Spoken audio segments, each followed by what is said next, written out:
Good evening and welcome to Big Z Sports presentation of high school football playoffs.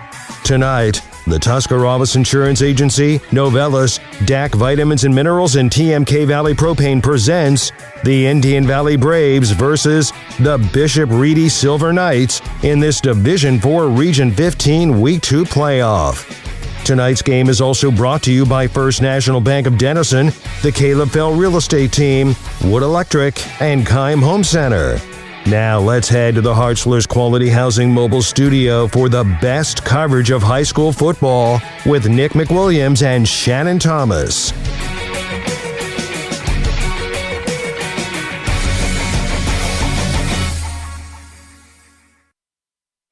High school football is back from Z Country, Big Z Sports, Claxon Communications, and everyone here joining you for the Wood Electric pregame show. Good evening, everyone, as Indian Valley has traveled to Grove City to take on the Bishop Ready Silver Knights. Nick McWilliams and Shannon Thomas will be bringing you today's presentation of high school football. And Shannon, come down here again. Beautiful facility that we get here at Central Crossing High School. Chills in the air. You can definitely tell it's some early November football. Yeah, this is high school football right here. Friday night, the fans still rolling in. Kind of brisk out there tonight. Not too bad. The wind's blowing a little bit, but Indian Valley on a grass field for the second week in a row. Yeah, it is interesting seeing that for the second week in a row, getting the grass fields. That was something that head coach Matt Lancaster was actually kind of pleased about, but obviously we'll be hearing more about his thoughts when we head over to our coaches segment here. But here's the tale of the tape. Both these teams enter obviously getting past their week one opponents in the playoffs, and it's always interesting whenever you try to do compare, contrast, if there's any teams that these guys have common opponents when you get to this time of the playoffs. Sometimes it is kind of difficult. Really not a whole bunch of common opponents between these two. However, this is a matchup that probably sounds very, very similar to most Indian Valley fans. Yeah, this is a rematch of last year. These two teams come back at it. Indian Valley kind of had their way last year with Bishop Ready, a 34-10 win in the playoffs, and last year they didn't have their starting quarterback. They had Colton Thomas and Owen Faulkner were playing quarterback, and they did a nice job. But this year they got Sam Carter back at quarterback, and Thomas will be out at wide receiver, playing a little bit of slot, a little bit of running back. Grady Kinsey in the backfield. So this team is just as talented as last year's team, and it's going to be an interesting game. For Indian Valley, they enter off their 48-27 victory over Logan Elm. We had that game, obviously, on the Big Z Sports YouTube channel, and for that Indian Valley team, it was a pretty sound victory overall. There were a lot of teaching moments that you could absolutely use, but I think overall this was an instance where that game was never really in question. Now, that score doesn't really tell how fast Indian Valley pulled away, and Logan Elm had to try to play catch-up all night. Indian Valley did a great job with their big tight end, wide receiver, Red. Thomas was able to get 2 interceptions over him. He did have 1 touchdown when he lined up at the tight end spot. He kind of was all over the field, really. Yeah, I mean, he was everywhere. He lined up the tight end. They got the mismatch, had to put a linebacker on him. He was able to get a touchdown. But like you said, Indian Valley's offense last week just steamrolled through Logan Elm's defense, and Logan Elm could just never really catch up with them. Yeah, definitely. And on the other side, for Bishop Ready, they enter on a much more gutty performance. 14-10, they end up topping Jonathan Alder. Big story out of that game.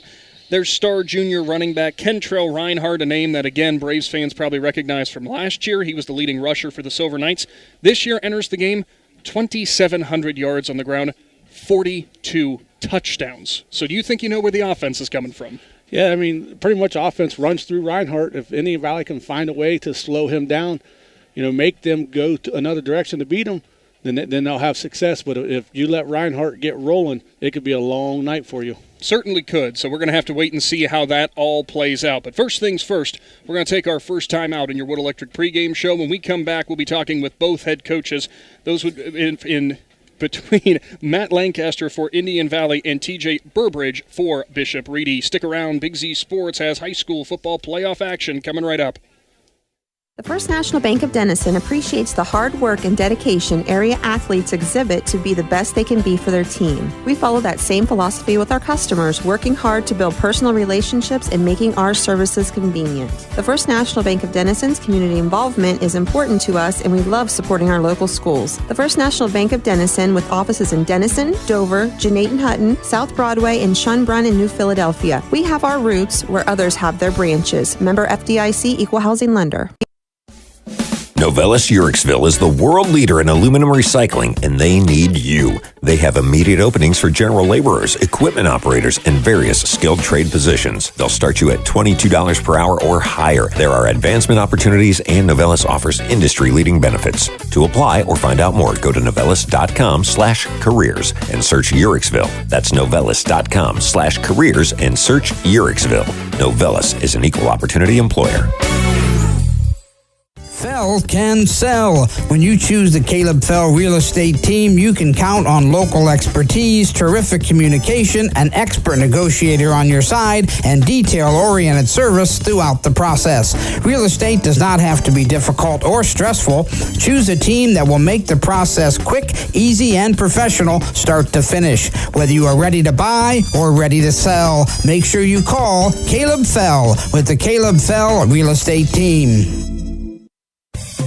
Hi, I'm Zach Motice with the Tuscarawas Insurance Agency. For all your auto, home, farm, and business insurance needs, contact our team at the Tuscarawas Insurance Agency or stop in and see us at one of our 3 locations in Sugar Creek, Strasburg, and downtown New Philadelphia, providing excellent service to the Tuscarawas Valley since 1885. Everyone here at the Tuscarawas Insurance Agency would like to wish all area athletes and teams good luck. Welcome back into the Wood Electric pregame show from Central Crossing High School, Big Z Sports, here in Grove City to bring you tonight's presentation of the high school football playoffs. Indian Valley taking on Bishop Ready.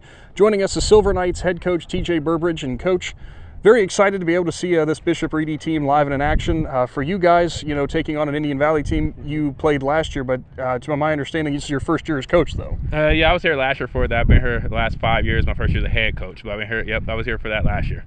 So tell me a little bit about the season in review. Obviously a 9-1 year, great performance there. You get the opening round win in the playoffs. Where has your team found the most success? Just coming together. I think just coming together, just playing together. As you know, it's peaks and valleys in the season, and they have weathered every storm. High school football is hard.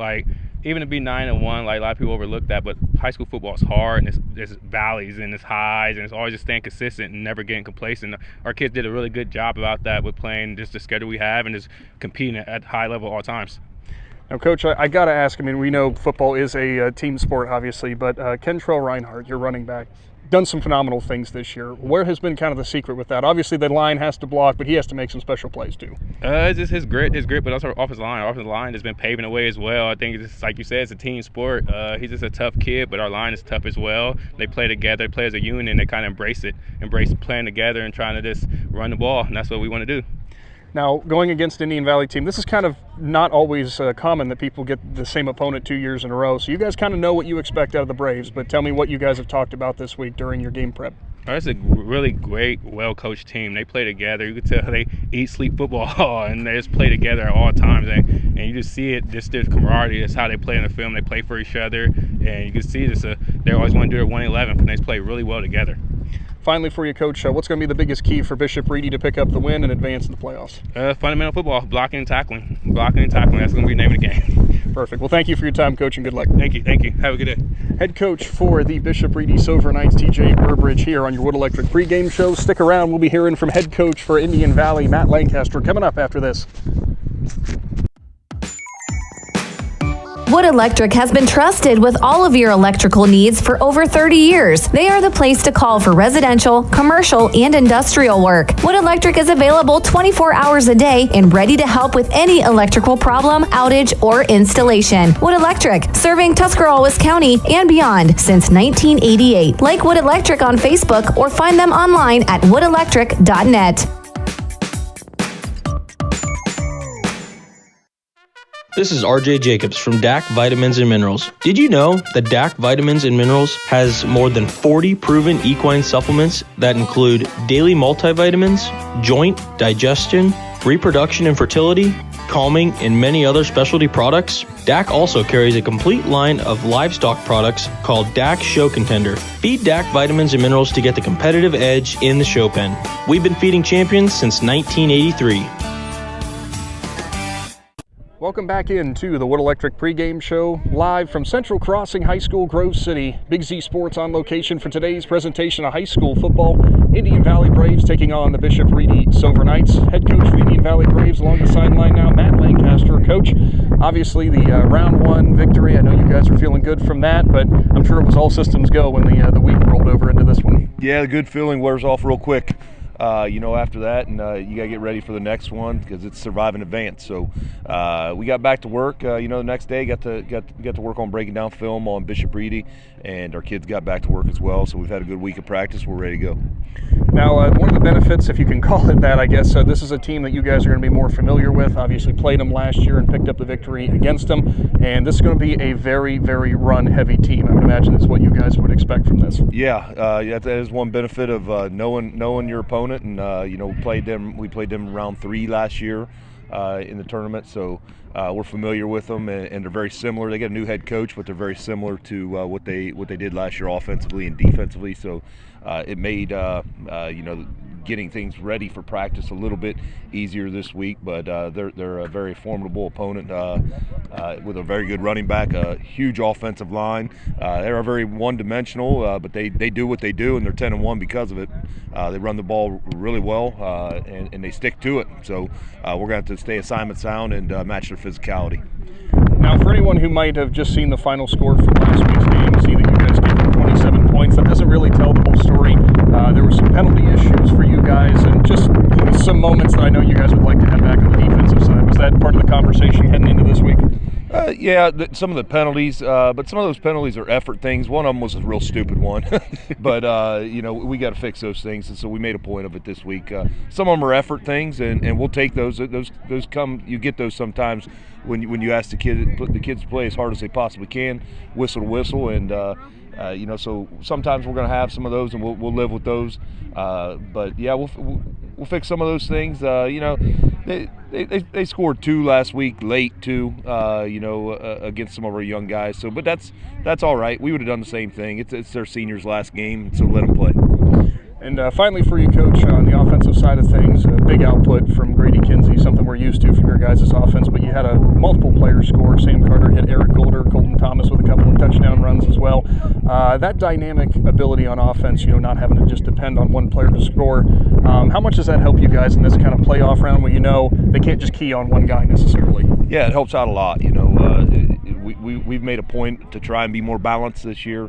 We're nearly 50-50 run to pass, and we got a lot of guys that we're confident in getting the ball to offensively. Obviously Grady and KT are our number one options, but Eric Golder had a really good game last week, and Sam Carter does a great job executing our offense, and Tanya McComb has a quiet 300 yards receiving on the year. So everybody out there on offense, we're comfortable with the ball in their hands, so it makes you a little more difficult to defend, and we're going to rely on that again tonight. Absolutely, Coach. Well, thank you so much for your time, and good luck to the Braves. Thank you. Head coach for the Indian Valley Braves, Matt Lancaster, live in your Wood Electric pregame show. Stick around. We got kickoff in the second round of the OHSAA playoffs from Central Crossing High School up next.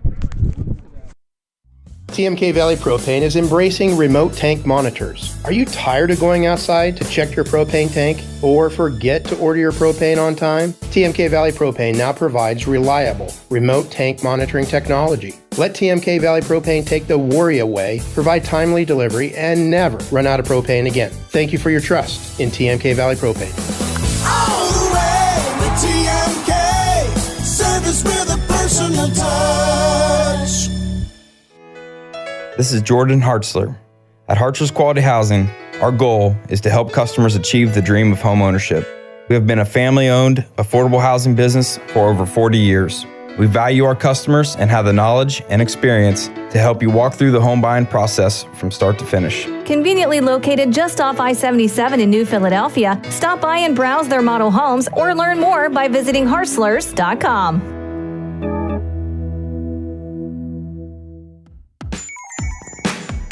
Wood Electric has been trusted with all of your electrical needs for over 30 years. They are the place to call for residential, commercial, and industrial work. Wood Electric is available 24 hours a day and ready to help with any electrical problem, outage, or installation. Wood Electric, serving Tuscarawas County and beyond since 1988. Like Wood Electric on Facebook or find them online at woodelectric.net.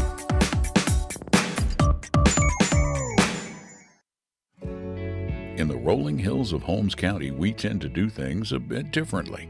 At Kime, we're in the business of uncommon experiences, and we're here to care for your project like we care for our own. We believe that quality matters and want to help you get it right the first time, because your project deserves it. So visit Kime Home Center, your source and destination for all things home, building, and woodworking.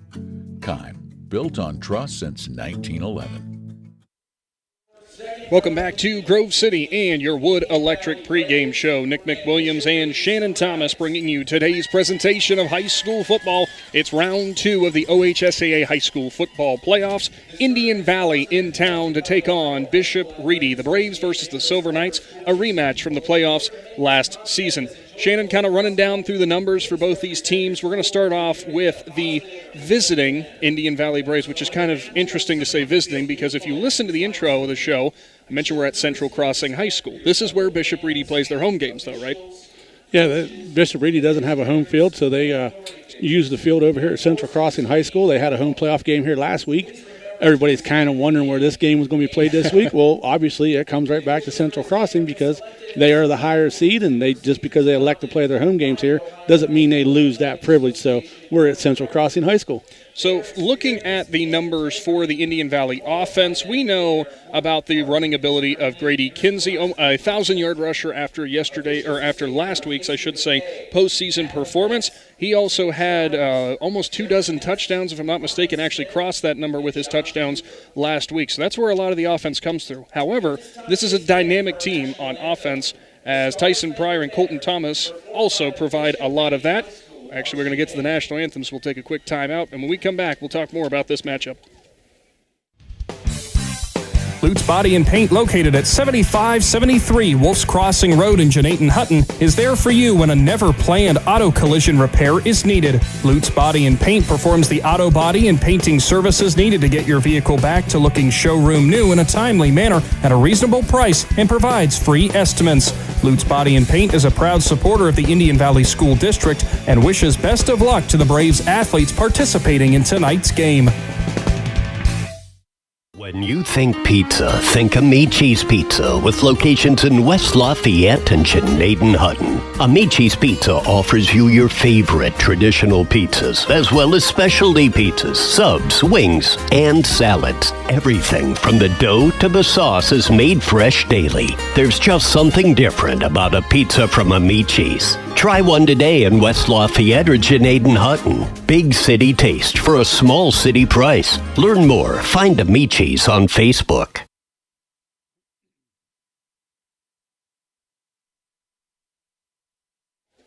Welcome back into your Wood Electric pregame show. Apologies for the brief interruption there, but of course, got to get to honoring America and the national anthem before our game tonight. As I was mentioning, we know the running ability of Grady Kinsey for the Braves. He was kind of the bell cow runner. But we're talking about two other ball carriers on this team who really produced this season in Colton Thomas and Tyson Pryor. Thomas, of course, almost a mirror image in his rushing and receiving yards during the regular season. Kind of that dynamic, I won't want to say gadget player, but of course we know Indian Valley can also pass the ball well with Sam Carter. We kind of expect that nice mix of that tonight, maybe a little bit more than we got last week due to the fact that the field was a little bit slippery, Shannon, and I don't think they were really looking to push the ball that far down the field. Yeah, that's one thing Indian Valley has really done this year. Normally they're a run, base football team. Everything they like to do is with the run. This year, with the ability of Thomas out there, and they got Eric Golder who can catch the ball, and Tanya McComb, they kind of got a lot of players that they try to mix up, try to keep the defense on their toes. Well, that's sometimes easier said than done, getting the ball and distributing it as well as Indian Valley has done this season. We know that this is a team that can actually put up points in bunches. Case in point, 48 points scored in week number 1, and that's even without your starters being out there for, I forget how many drives it was, but it was a lot of the fourth quarter, if I'm not mistaken. Yeah, Indian Valley sits a lot of their players for the biggest part of the second half of the games this year. There was a couple games that they lost, that they were into the end. A couple games that were close that the starters didn't pull, but they sit a lot of players in the second half, and that helps on injuries. On the other side of the coin now for the Bishop Ready Silver Knights, there is zero question, I think, as to where this team is going to lean in terms of their offensive production. Junior running back Kentrell Reinhardt, he wears number 1. He's listed at 6'1", 210. We saw him run out of the locker room prior to the game, Shannon. that is a big, big kid, and there's a reason he's already got Division I looks. Yeah, coming into this weekend, he's got 11 Division I looks, and he's only a junior. He posted on Twitter that he's headed to Michigan tomorrow for a game day visit, and when you got Big Ten schools like Michigan, Ohio State, and those guys looking at you, you must be the real deal, and you're only a junior. Well, speaking of real deal, 309 carries through 11 games, 2,700 yards, actually 4 shy of that, but we'll give him the 2,700, and 42 touchdowns. Shannon, in every game he's played, he's eclipsed 100 yards this season. Yeah, and that's huge. I mean, Indian Valley's going to have to find a way to slow him down, and I think that's going to have to come from Quake Beatty. Quake Beatty on the defensive side, he's missed 3 games this year, and I think he's third in tackles on the team still. So they're going to have to find a way to get to Reinhardt if they want to slow him down. I said, obviously, with those numbers, he was over the 100-yard mark. He actually averaged almost 250 yards per game. On the other side of the coin in their passing attack, a little bit more, I don't want to say pedestrian numbers, but a little bit less in terms of Jacob Cheatham, the quarterback for the Silver Knights. 55 for 91, 770 yards. He had 8 touchdowns through the air, has also been picked off 6 times. Next closest rusher on the team for Reedy is number 13, Sierra Prince Grimes, as he is listed as a wide receiver. Going to assume it's those end arounds that we see Indian Valley do with Colton Thomas. But this team, it runs through Reinhardt. Yeah, everything goes through Reinhardt. You're going to have to spy him. You're going to have to know where he's going. But Indian Valley better watch it. You never know when they're going to come out. Bishop Reedy do a little play action to Reinhardt. You get those linebackers or defensive backs to pull forward. They can drop it over top on you real quick and get up a quick score.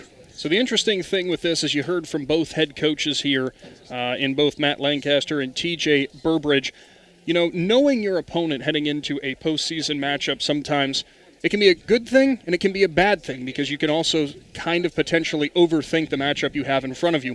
The interesting fact about this for Indian Valley taking on Bishop Reedy is the fact that the Braves now, it is a new coaching staff that this team has. I don't think they would have necessarily reinvented the wheel or anything whenever it comes to implementing their new stuff. I'm sure it's got plenty of flair from last season's team, but still there could be new wrinkles that you might not know about yet. Yeah, and I think that might come on the defensive side of the ball. Offensive side of the ball, you might not want to change a lot, make these kids learn something new.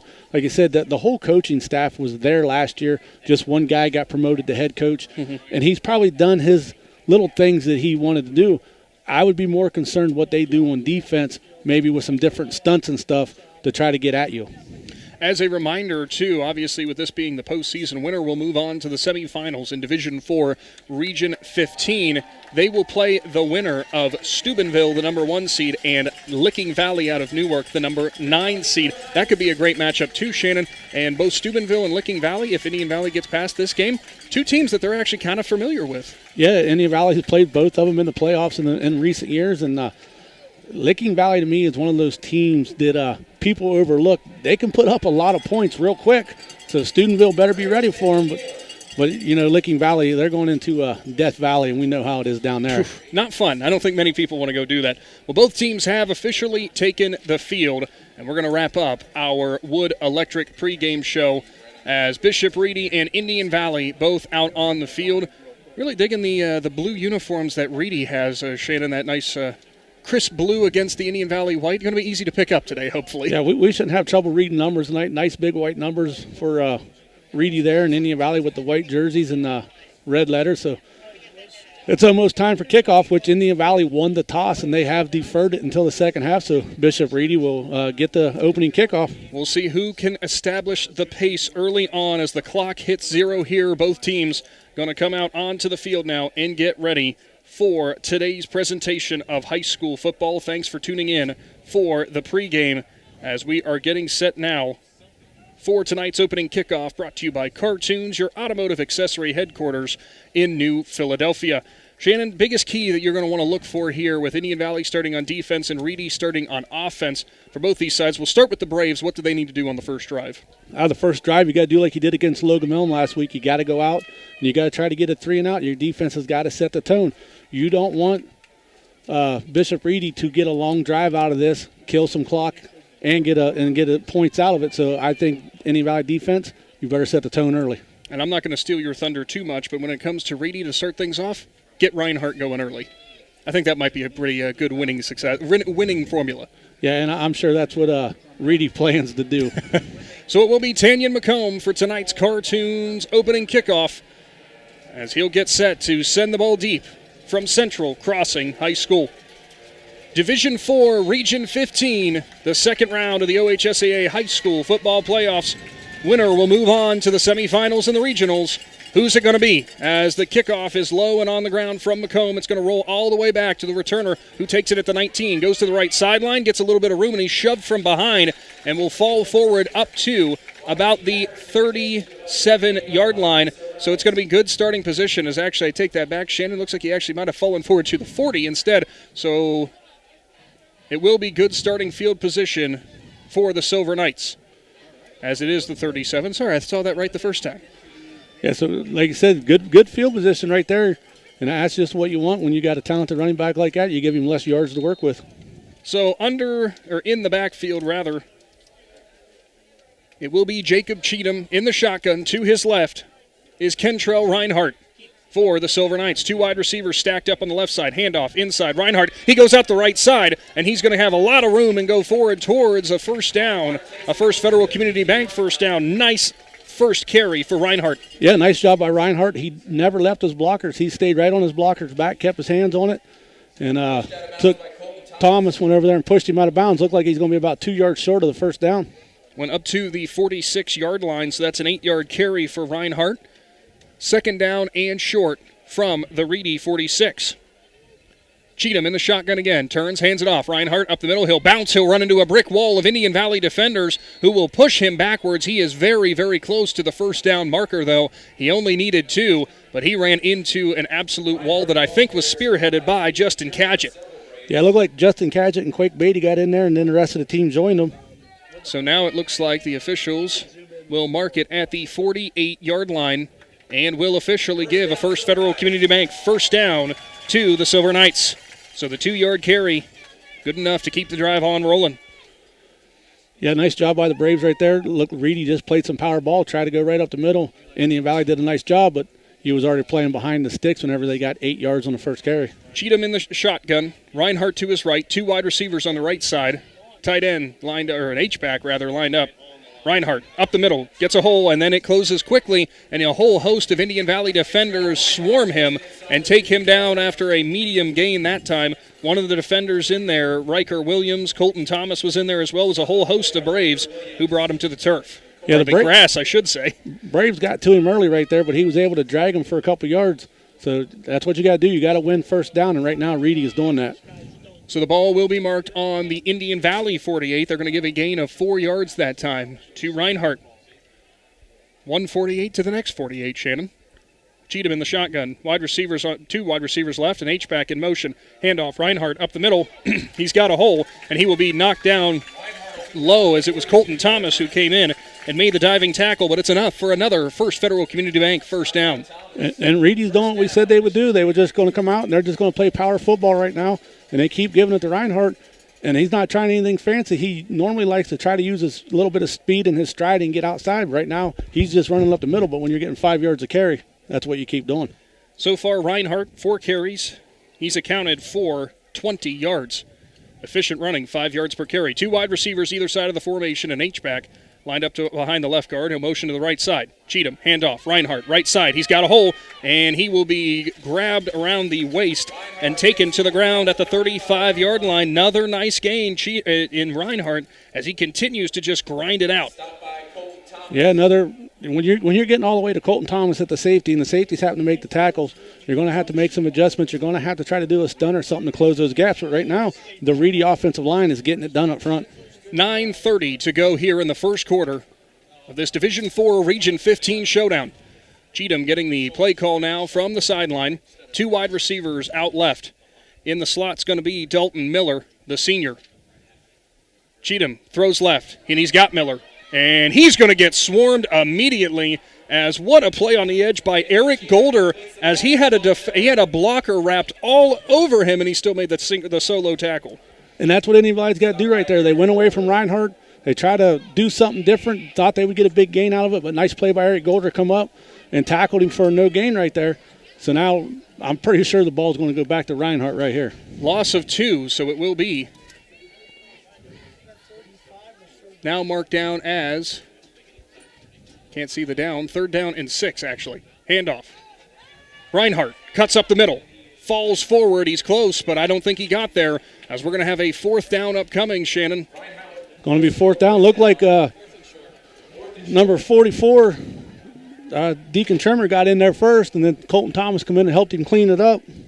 Ball will be marked on the 33-yard line. It was a gain of 4 officially for Reinhardt. 4th down and short, maybe a yard. You got to imagine it's going to be to your bell cow up the middle. Well, if you're in Indian Valley, you load the box right here. You get everybody tight, and you got to watch heavy you don't formation, jump off sides. and there's the turn, and they are going to blow the play dead. This looks like a false start, Shannon. No, they're going to say it was offside. They're going to say neutral zone. I thought because they blew the play dead that it was going to be a false start. Instead, they're going to say somebody lined up across the neutral zone at the snap. Yeah, Indian Valley ran to the line real quick. Now the officials are out there talking about it, but he's already called it as a neutral zone, so they're going to. That will move them forward and give them a First Federal Community Bank 1st down, and actually, they're going to decline the penalty. They're going to say the penalty's offset. Did we also have a false start on the other side of the line? Oh, that would be bizarre, Shannon. Well, like you said, usually if somebody lines up in the neutral zone, you don't blow it dead. It normally plays. But I don't think you can call a false start if there's a neutral zone infraction. Anyway, we're going to try it again. Heavy package, short yardage. 4th and 1, handoff up the middle. Reinhardt, he busts through. He is gang tackled. Grady Kinsey, one of the first men through. He's trying to rip that ball out, and he can't do it. But it is going to be another First Federal Community Bank 1st down up to the 30-yard line. And, of course, it goes to Reinhardt again. Yeah, Reinhardt come through there. The Braves met him, but you only needed a yard, so it was going to be kind of hard to get him right there. Like you said, Kinsey, as strong as he was trying to rip the ball out of his hands, but Reinhardt wasn't letting go of it. What an opening drive for Bishop Reedy. This is all about clock control right now. Caden Schaefer, the wide receiver, out left. On the right side, it's Dalton Miller. Shotgun, Cheatham, hands off. Reinhardt, big hole. Off the right side, and he is leveled. The man coming through and meeting him that time, Shannon. What a hit. Deacon Trimmer. Deacon Trimmer busts through and tackles him in the backfield. Yeah, Deacon Trimmer, he read his keys right. Little counter play going back the other way. Deacon Trimmer come right up through the gap, and he just absolutely decleated him. Trimmer is listed at 6 foot and $175. He played a lot bigger than that on that play. So the ball will now move back. Maybe lost half a yard. Well, for the first time now on 1st down, they're still playing behind the sticks. Shotgun again. Cheatham turns, handoff. Going to be Reinhardt up the middle, and he's going to go back towards the original line of scrimmage, maybe give him a yard more, but the Indian Valley defense swarms. One of the first men down there, Cam Guspett, along with Quake Beatty. Yeah, Cam Guspett come in from the right side over here, and he caught him right at the line of scrimmage. And Cam's a tough kid. He was able just to wrap him up, and everybody else come in and cleaned him up. So now this is going to be a big 3rd down right here. 3rd down and long for Bishop Reedy. Looks about to be a 3rd down and 8. Ball's going to be on the 28-yard line. As there looks like they got 3 wide receivers right. Do you think about the screen again over there, Shannon? Well, Reinhardt's lined up out there, so that's what I would watch for. Rollout. Cheatham stops. Delivers. Over the middle. Got a man in the end zone. Defense is there. Battle for the ball, and it is caught for a touchdown. The Silver Knights cash in the back of the end zone, and it's big Caden Schaefer, the 6'4" wide receiver, who pulls it down as Bishop Reedy strikes with first blood. Yeah, they went over top. Reinhardt lined up out there at wide receiver. They kind of gave him a little bit of attention, and looked like it might have been Eric Golder. He got by Eric Golder, got the step on him, and perfectly thrown ball in the back of the end zone. What an opening drive for Reedy as we are under 6 minutes to go here in the first. 6-0's the score. We got a little confusion here now for the Silver Knights, who look like they are lining up to go for 2. So it will be Cheatham, who is still out there, and we're still trying to figure out. Oh, they've got that interesting formation, Shannon, where the line moves over from left to right. Yeah, they just didn't have all their guys on the field. So it's a left-footed kicker out there now for Reedy.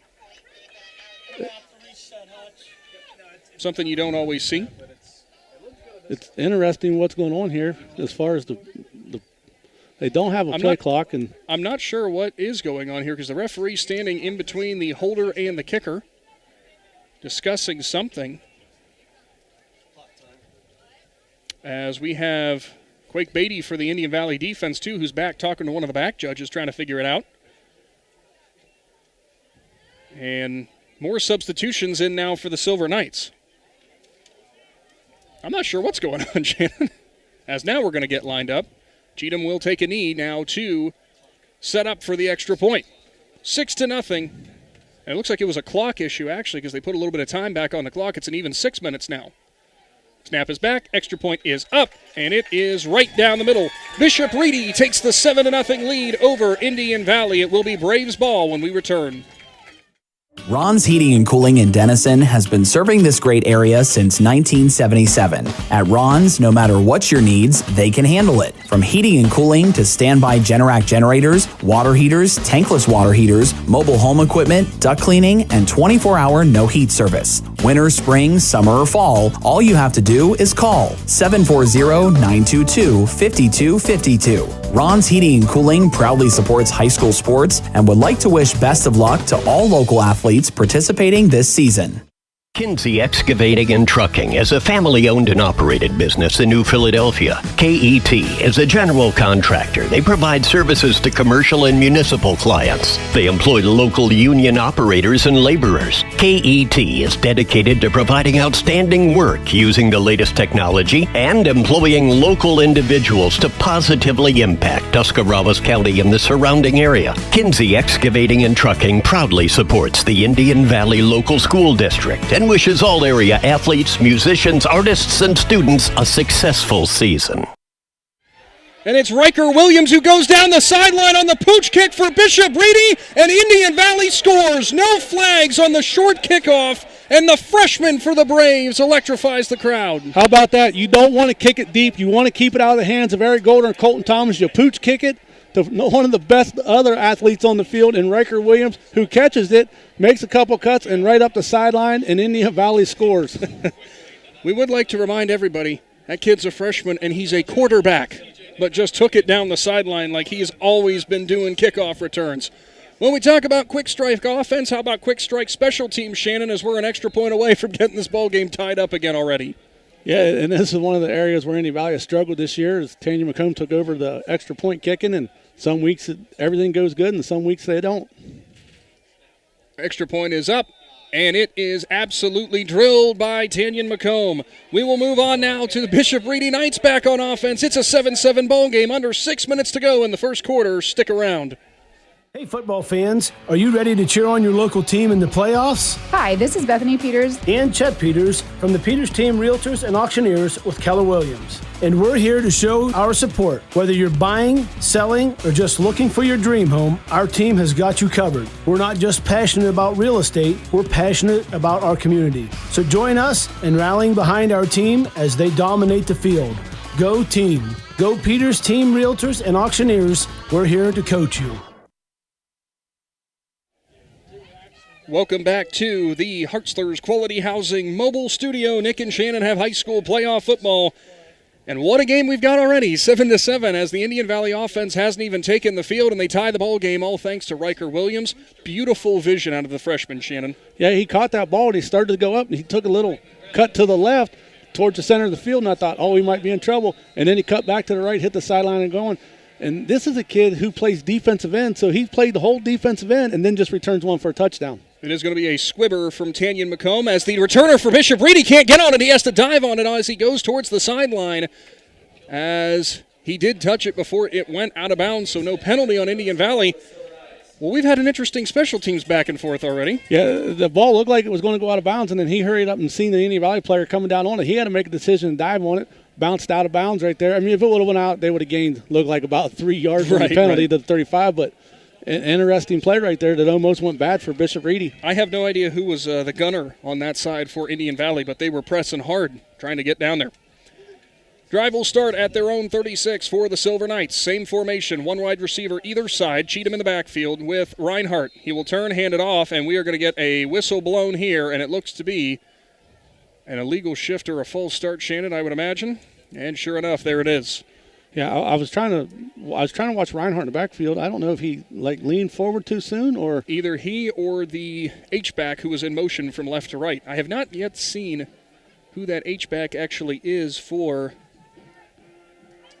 the Knights. Almost looks like Luke Whitmore, but I don't think so. So we will start this drive on the 26-yard line now. Cheatham turns, hands off. Reinhardt, right side, looking for room. He's got a hole. He is gang tackled by a whole bunch of Indian Valley defenders, still driving forward, and he will fall forward to about the 35-yard line. So a nice first gain of this drive for Reinhardt, who continues to churn them out. Yeah, nice job by Reinhardt right there. Picked up the penalty, +5 right there. So that's what you had to do. Now it's second down and manageable. Ball will be, as I said, on the 35-yard line. Knights back out down there on offense. Have not changed formations much. 2 wide receivers right. Shotgun, Cheatham with Reinhardt to his left. Motion man is the H-back, and they're going to do a quick pass, quick screen off to the right side, looking for room and getting it before finally getting taken to the grass. For Bishop Reedy was Dalton Miller, who picks up another First Federal Community Bank first down. Nice play there. They knew that Indian Valley defense was crashing the run, Shannon. Yeah, they was paying for the run. Justin Cadgett had to come chase him down from behind, or it could have went a little bit longer. Ball now moves up to the 44-yard line. It was a gain of 9 yards for Cheatham to Miller. 1st and 10. 1 wide receiver either side. H-back, motion from right to left. Cheatham turns, hands it off. Reinhardt stumbles. He's still going to find a hole up the middle, and he'll lunge forward after getting. Yeah, it looked like Deacon Tremor was able to come in and get him wrapped around the ankle, but that was a long run right there. So here we are sitting on 4th down, and with the success they're having running the ball, he's definitely not going to punt it right here. Ball on. In plus territory now on the 48. Indian Valley's defense looking to clamp down. 4:23 to go in the first quarter. Cheatham in the shotgun. Motion man from left to right. We're going to have a whistle, and we get a timeout called here potentially. Because the yard sign was wrong, I yelled 4th down, and it was actually 2nd down. I thought they'd got a 1st down before that, so they Cheatham turns, hands it off. Reinhardt up the middle. He'll dance through. He'll break free, and he gets shoelace tackled by Colton Thomas, who might have just saved 6. Yeah, that's another one of those plays that Reinhardt's getting where he's got to go, and the safeties are the ones making the tackles. Yeah, that's 7 yards downfield every time. That one, a gain of 5 and a First Federal Community Bank first down for the Silver Knights. Under 4 to go in the first quarter. 7-7 is your score. Shotgun, Cheatham, Reinhardt's to his right. Turns, hands it off, up the middle, patience, and an Indian Valley defender who almost had him Cam Gus, but just couldn't get his hand on him, and instead it's a big gain for Reinhardt, who gets about 5 yards. Yeah, it looked like Quake Beatty and maybe Eric Golder come in and got to him. But another big gain. So every first down has been a +5, +6 yards. Indian Valley's going to have to find a way to slow it down, and as Reinhardt comes out right here. Ball looks to be on about the 37-yard line. After that gain of 6, Reinhardt getting a breather. Coming in place for him, Joquan Patterson, the senior. Indian Valley, watch it, double-stacked wide receivers over on the right. Cheatham hands it off. Patterson up the middle, hits a brick wall, and he is dropped after a very short gain. A whole host of Indian Valley defenders get a hold of him. I think out on the edge, the first man to get him was Owen Faulkner.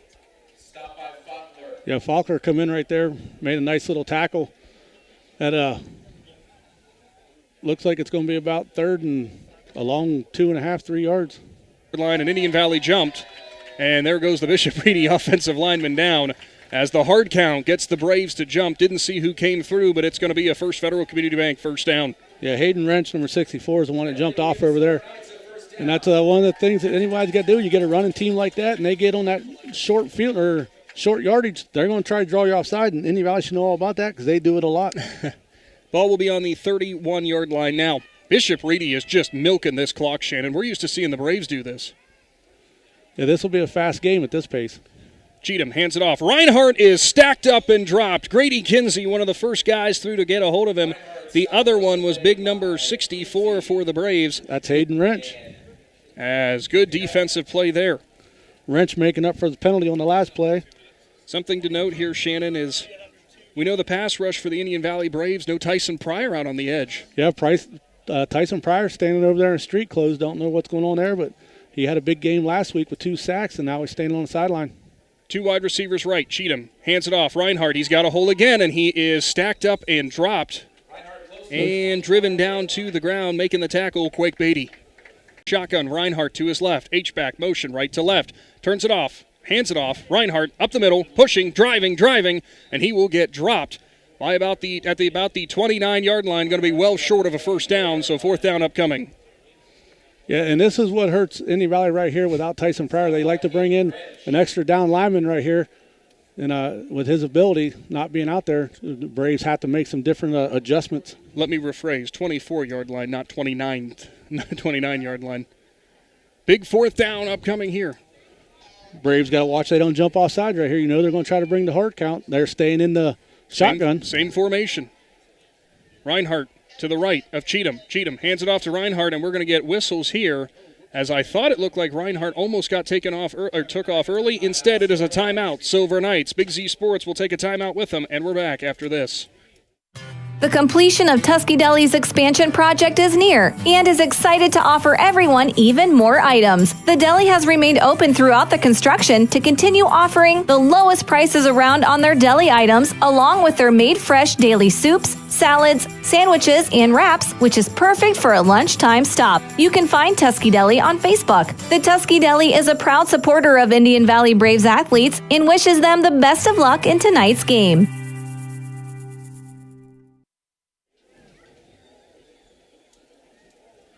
Timeouts all season long, brought to you by the Cush Financial Group. Today's presentation of high school football brought to you by DAC Vitamins and Minerals, TMK Valley Propane, the Tuscarawas Insurance Agency, and Novellus. As we return with just 34 seconds to go here in the first, tie ball game 7-7 between the Braves and Silver Knights. Big fourth down upcoming. The Indian Valley defense trying to buckle down. Cheatham in the shotgun. Reinhardt to his right. He'll turn. He'll hand it off. Reinhardt plunges forward, and he'll drive, and he'll dive to the 20. And it's another First Federal Community Bank first down. Reinhardt just so hard to try to hold up. Yeah, Indian Valley got there. They closed the hole, but Reinhardt was able to power forward.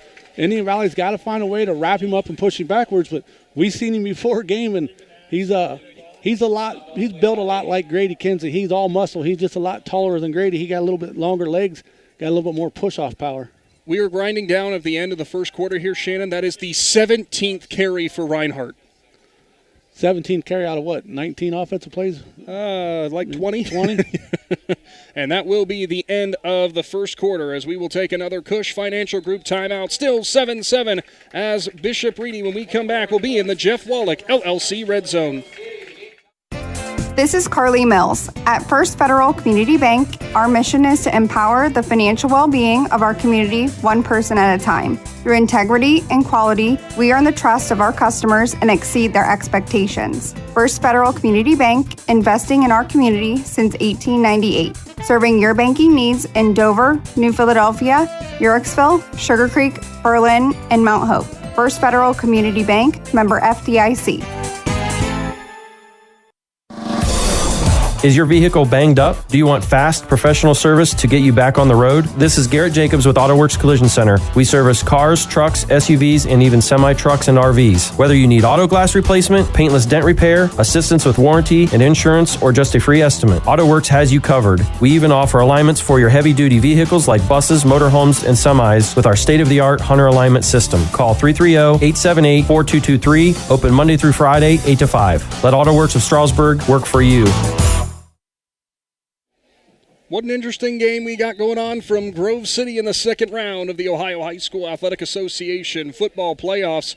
Nick McWilliams and Shannon Thomas, along with Claxon Communications, bringing you today's presentation as Bishop Reedy has entered the Jeff Wallach LLC Red Zone. That was an entire quarter, Shannon, without Indian Valley's offense touching the ball. Yeah, nobody knows what Indian Valley's offense is going to do yet because they've not been on the field.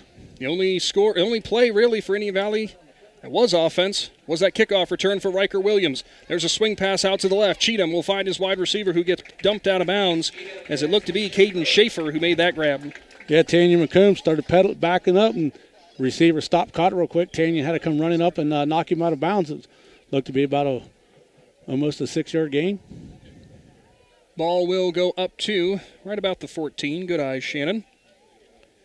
So another play from the red zone. Second down now, and 4 to go. It will be Cheatham with Reinhardt to his left. Two wide receivers stacked out left. H-back motion from left to right. Cheatham hands off. Reinhardt looking for a hole, and he is finally driven down at the 7-yard line. What a run for him, but we have a flag coming flying in from the white hat behind the play. That almost has to be a hold, you would think, Shannon. Yeah, sure enough, it is. Yeah, an Indian Valley player right here got through the hole and then kind of got tackled and spun around. So they're going to back him up 10 on that one. So that holding play will negate, or that holding on the play will negate a nice 7 or 8 yard run by Reinhardt. First penalty of the ball game. Well, first holding penalty of the ball game, I should say. Reinhardt walks out of the game. He's over here getting a drink of water. Like I said, the young man had 17 carries in that first quarter alone. Can't really blame him for wanting to just take a breather there. Now, this is where Indian Valley's got to pay attention. You know, if you're coach for Reedy, do you draw up another pass play right here that you scored on earlier? You try to make a run without him? 2 wide receivers out here on the right side. Schaefer in the slot. Reinhardt on the right side. It's going to be Cheatham. He's going to roll out to his right. He's going to look for the pass. He's going to leave it a little bit short, but coming back and making the grab there was Miller as he did a beautiful route and somehow kept his feet in. A nice gain. Yeah, nice job right there. Indian Valley playing a little soft right there. He ran out, curled back, picked up a big chunk of the yards right there. So the ball will move up to about the 17-yard line. A 7-yard gain. It still brings up 3rd down and a decent chunk. Back into the Jeff Wallach LLC red zone now are the Silver Knights. 11 minutes to go here. And it looks like a different running back. It's not Reinhardt, it's Patterson who lines up behind Cheatham. Pistol formation now. First time we've seen this tonight. Cheatham looks right. Slings it way over the head of his receiver as Miller couldn't bring it in, and it's going to bring up 4th down. Yeah, not sure what's going on with Reinhardt right now, but he's over here walking around, got his helmet off, headed back towards the water cooler, so I don't know if he's cramping or if he's got another issue going on. So 4th down now from their own 17, and we're going to line up for a field goal here. We did not really see too much of the pre-games in terms of kicking. It's Drew Craddock, the senior, listed as the kicker and the punter for the team. Left-footed kicker from the 24. It will end up being a 34-yard field goal. Instead, Indian Valley's defense jumps again and is going to put them that much closer to a 1st down. Yeah, and now Reinhardt's going to check back in. Coach Lancaster's not going to be happy with the Braves right there. Wonder what's going on with the hard count, Shannon, that's making the Braves so jumpy. Well, I don't even know if there's a count on there. I think they were just trying to time the snap and run in to get the block. So now the ball will move down. He declined the penalty. Well, we're looking for a little explanation here. No, now the referees are marking it off as it will move the ball up to the 12. I thought he did 2 there for a minute, Shannon. That wasn't going to make too much sense. Well, the white hat was showing. I don't know what he was showing, I guess. I'm confused now. Too many people down there doing too many hand motions. So the ball will now be a 29-yard field goal. Make it easier for Craddock. He'll be on the right hash mark. Kind of a weird angle. Snaps back. Kick is up. It is on the way, end over end, and it will fall through. So Bishop Reedy now takes the 10-7 lead as we are under 11 minutes to go here in the second quarter. Big Z Sports is back after this. The certified public accountants at Niedenthal & Company believe in the value of relationships. Niedenthal & Company has been in business for over 50 years in your community, helping individuals and businesses grow. Niedenthal & Company can help manage and prepare your payroll, plan your estate, and prepare your business and personal income taxes. Stop into the Niedenthal facility on North Worcester Avenue in Dover and become a valued client today. Bishop Reedy recaptures the lead as they lead now 10-7. Under 11 minutes to go before halftime over the Indian Valley Braves. Nick and Shannon along with the Claxon Communications crew bringing you today's presentation of high school football. And Shannon, nice kick that time for the senior Drew Craddock for the Silver Knights. So the silver lining here for the Silver Knights as you take the lead again. But on the other side for the Braves, you finally stopped a drive there that was seeming to take forever. As it's going to be another pooch kick. Fair catch called for by the Indian Valley returner. That returner that time, an Ethan Fair. So finally, with under 11 minutes to go in the second quarter, we're going to get to see the Braves offense. Yeah, the kicker for Bishop Reedy, he was told this time, don't kick it 8, 7, or 25, find somebody else. They come over here to Ethan Fair, and he signaled for the fair catch, and he took it. And a Bishop Reedy player actually tripped and fell into him, hit him in the legs, but I think the whistle had already blowed after he caught it, so there wasn't going to be no interference there. Can you imagine if Fair had the all-go to go ahead and return it and had a big return? They would have said, you know what, just don't kick it. So the ball will be on the 35-yard line, and look at this, who is in the backfield. It's Colton Thomas. Hybrid kind of pistol formation. Thomas is going to take the carry off the right side. Not a lot doing. He's going to drive forward, maybe get about 2. as it will go on to second down there. So the first offensive play for the Braves does net positive, albeit only 2 yards. Yeah, Bishop Reedy, they read that one all the way. They read their keys. They knew where Thomas was going. They just kind of, everybody jammed into the same hole, and then they was able to wrap him up. Second down and 8 now from the Indian Valley 37. So we'll see now what the formation is with the Braves. I'd imagine Carter now going to return in, whether it be under center or in the shotgun. Looks like Thomas is still going to be at quarterback. Thomas is still at quarterback. It's going to be a shotgun formation. 2 wide receivers right, 1 left. Grady Kinsey to his right. Motion man from right to left is Cam Guspett. Thomas gives the hand signal. Hands it off to Kinsey, who's going to try to find the edge. He'll lower his shoulder pad and dive forward to about the 37-yard line. I didn't think Kinsey was going to find that edge, Shannon, but he just barreled through the defender in front of him along the sideline. Yeah, he did a nice job right there. Got around there, turned it up just in time to get a couple more yards before he got pushed out. Now it looks like Sam Carter's getting a play over there. Reedy wasn't sure which way they were going to go with the ball. With Thomas back there, he gave it to Kinsey, and Kinsey kept going. Kinsey was running towards the press box up here, and I had to take a minute to figure out who in the world had it. 3rd down and 2.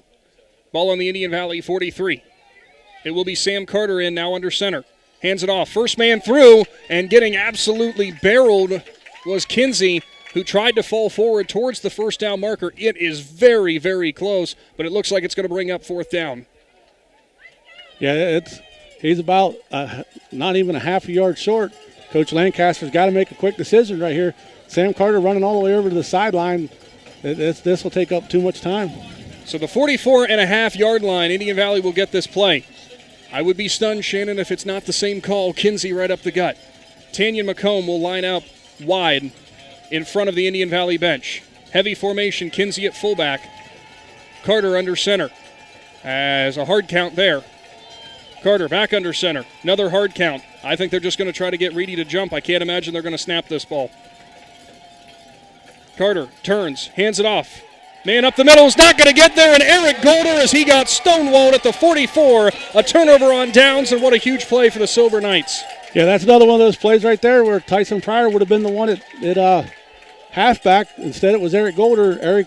Eric has got a lot of speed, but he doesn't have the power that Tyson Pryor has. He wasn't able to fight off those tackles. An interesting play call for the Braves results in a turnover in plus territory for Bishop Reedy. The Silver Knights still lead 10-7. 9 minutes to go here in the second quarter. Got to imagine it's going to be a steady dose then of runs up the middle as still for the Silver Knights, as sure enough it is going to be a run, and grabbing him first on the outside was Riker Williams and drops him for a no gain. Yeah, Riker Williams got there, and Cam Guspett led the charge. Guspett was able to, him and Riker able to wrap him up, and the rest of the Braves come in and finished him off. One of the few times so far, Shannon, that Reinhardt has been stopped for no gain back in the ball game, as we're going to have whistles here. And looks like the white hat going to have a conversation with the side judge. Not sure exactly what's going on. They're looking at the scoreboard maybe. Was there a clock issue potentially? Yeah, I'm not sure what's going on right here, but White hat's still looking, and it looks like actually we have a side judge who is looking at head coach Burbridge. The time he's relaying the message up here to the press box.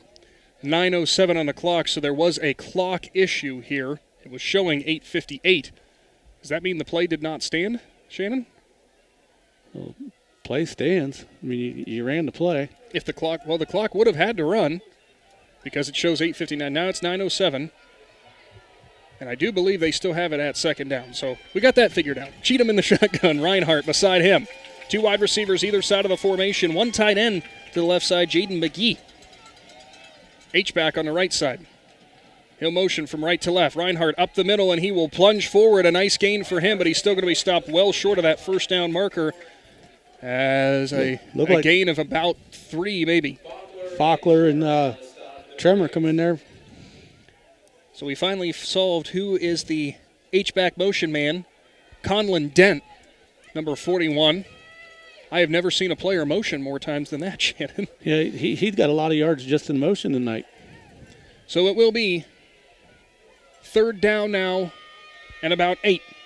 Ball on the Indian Valley 42. Shotgun formation. Cheatham, Reinhardt to his right. 2 wide receivers on the right side with that H-back in Dent. Cheatham back to pass. Looking. Indian Valley doesn't have much pass rush. That one was a pass that was left short. Tanyan McComb dives, and he will intercept it.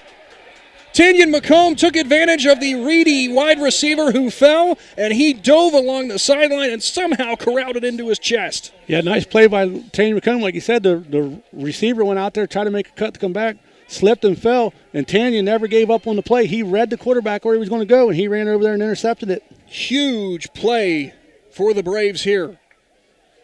8:11 to go before halftime. Indian Valley's offense back out there. Last time was only on the field for 4 plays before a turnover on downs. They take over at their own 36. Pistol formation. Carter with Kinsey behind him. 2 wide receivers right. Man on the left was Thomas. He will motion, and it's going to be a throw out to Thomas on the swing. Nice block by Eric Golder. Thomas going to find some room and will get knocked out of bounds at about the 43-yard line. Yeah, nice job right there. Thomas ran backwards, able to get it. Like I said, Golder out there made a nice block. Thomas was able to get up for looked to be about 5 yards right there. It will bring up 2nd and medium. Ball actually officially marked at the 41. I said the 43. 2nd and 5 now. Indian Valley breaks the huddle. Thomas, lone man out on the right. Golder in the slot with McComb far left. Looks like to be a pistol formation again. Carter has Kinsey behind him. He will turn. He will try to hand it off, and they had a miscommunication, and Carter jumps on it. Neither player knew exactly who was going to be taking that ball. It kind of looked like Carter was going to stick it in there and pull back out in the last second. He tried to leave it in there, and Grady missed it. So now you go from 2nd and medium to 3rd and long. So the ball moves back now to the 38-yard line, and all of a sudden becomes a 3rd down and about 8. Potential huge miscue there between Carter and Kinsey. 3 wide receivers left, 1 right. Kinsey in the pistol behind Carter. Carter's going to go back to pass. It's going to be a screen pass out to the right side. It's going to be McComb, and he has absolutely nowhere to go. That's one of those plays that was designed to go that way. Bishop Reedy read it good. You had 3 wide receivers over here, and I don't remember which one. One of them was wide open about 9 yards down the field, but Sam wasn't even looking this way. Looks to be Colton Thomas back now for the punt, as it is 4th down and 8. Another wasted drive for Indian Valley. They still trail 10-7, under 7 to go before halftime. Thomas gets it, steps into it, and delivers an end-over-end punt over the head of the returner. It's going to bounce at about the 25, go out of bounds at about the 18-yard line, and that's where the Silver Knights will take over. They still lead 10-7 over the Braves. Big Z Sports is back after this. Dr. Nathan Springer is in the business of making smiles, specializing in braces and Invisalign for children and adults. Dr. Springer provides smiles that can be recognized anywhere. Just look at the winning smile on some of the players. Compliments of Dr. Nathan Springer Orthodontics. Hey, that smile of pride on the face of mom and dad might be from Dr. Springer too. Dr. Nathan Springer Orthodontics, in the business of making smiles, at 107 Ray Avenue Northeast in New Philadelphia. Back to the Hertzler's Quality Housing Mobile Studio High School playoffs in Z Country. The Silver Knights lead the Braves 10-7. Bishop Reedy up on Indian Valley. Indian Valley's offense struggling to this point. Cheatham hands it off. Reinhardt, huge hole. He's still driving, and he's going to push all the way down to the 37-yard line, as Indian Valley had about 4 different players who had a chance, who finally got him down to the grass at the 37. A huge first run. Yeah, Thomas hit him about 4 yards ago, and Reinhardt kind of spun around with him and was dragging him, and that's what all that time in the weight room does for you right there. A First Federal Community Bank first down for the Silver Knights, who have been the much more productive offense tonight. Indian Valley's only real production came on that Riker Williams kickoff return. Outside of that, 2-3 and outs, Shannon. In the shotgun is Cheatham. Reinhardt lines up off of him. Turns, play fake, Cheatham going back, gets pass. Indian Valley has some pass rush. Low pass that time to Miller, who cannot haul it in. And even if he does, it really wasn't going to be for much of a gain, as Tanyan McComb is right on top of him. So it will be 2nd and 10 from the 37. Yeah, Tanyan McComb come from a long ways back to get there just as the ball was hitting the ground. So like you said, if he gets it to him up in space, he might be able to make him do something with it. But where he throwed it, it was an impossible catch. Indian Valley's defense, Shannon, you know they don't want to get burned by that run from Reinhardt. Lot of cushion they're giving to these receivers when they're out there. Cheatham in the shotgun. Reinhardt to his right. Dent the motion man from right to left. Turns, hands off. Reinhardt looking for a hole, and he was grabbed off the edge and absolutely buried in the background. One of the first men through, Grady Kinsey. Colton Thomas helps finish it off. Yeah, it looked like they just grabbed him from behind and threw him down. That was one of the plays there where Reinhardt wasn't able to use his strength to break the tackle, and that'll bring down a third and looks to be about 11 yards. 3rd and 11. Do you think, Shannon, that'd be quite the football player, the mix between Grady Kinsey and Colton Thomas? Yeah, you'd have a special athlete. 3rd down and 11. Cheatham in the shotgun. Stacks wide receivers out here on the right. And now it's Reinhardt for motion out of the backfield, goes to the left side. Cheatham all alone. It's a single or no running back formation. Cheatham's going to throw it down the sideline to Reinhardt, and it is incomplete. Blanket coverage that time out on the edge. Good job out there by Colton Thomas. No, that was actually Owen Faulkner. Owen Faulkner running stride by stride with him. It was Owen Faulkner. My mistake. Thank you, Shannon. To anybody, to Owen, if you watch this later, and to the Faulkner family, my apologies. Great coverage by Owen. You know, and Indian Valley did what they did there. Like, they got an interception last time, got no points out of it. Now you're going to get a punt back. See if you can make something happen on offense. Deep man looks to be Tanyan McComb. As the punt is on the way for Bishop Reedy. High end-over-end kick. McComb goes back. He will grab it on the run over his back shoulder at the 25. Looks for room, gets a block. And he is end-over-end onto his head. But thankfully flips all the way over, and he'll hop right back up. Bishop Reedy faithful wanting a flag for I'm guessing a crackback on Faulkner. But I didn't think he made that much contact, Shannon. No, he didn't make his contact, and plus it looked like the defensive guy turned his head. So Faulkner, as long as he can see you coming, it's not considered a crackback block. So the ball will be marked at the 28-yard line. 1st and 10 for the Braves offense, trying to find a spark.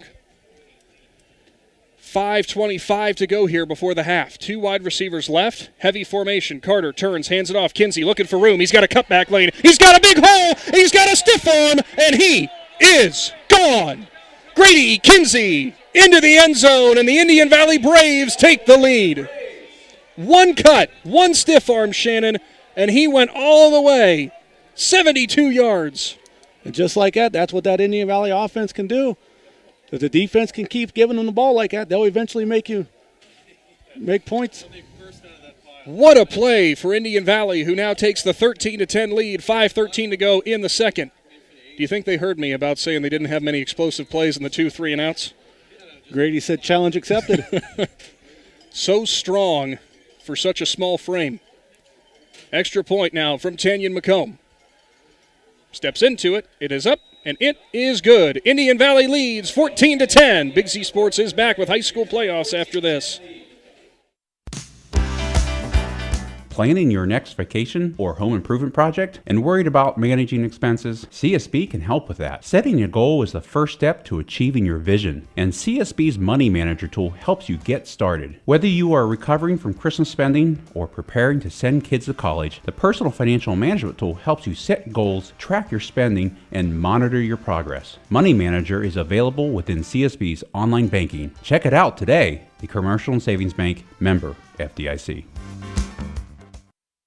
Let the experts at Bear Carpet One in Sugar Creek help you pick out the right window treatment for you. Bear is now carrying Alta Window Fashions. Their cost-effective, made-in-America blinds and shades come in many styles. Honeycomb, roller shades, wood, faux wood, aluminum, and vertical blinds. Even custom shutters in many fabrics and materials. Alta blinds and shades can be automated through a remote, smartphone, or even voice. Come check out Bear's Alta display. Bear Carpet One, just off Route 39 in the Salzburg Plaza in Sugar Creek.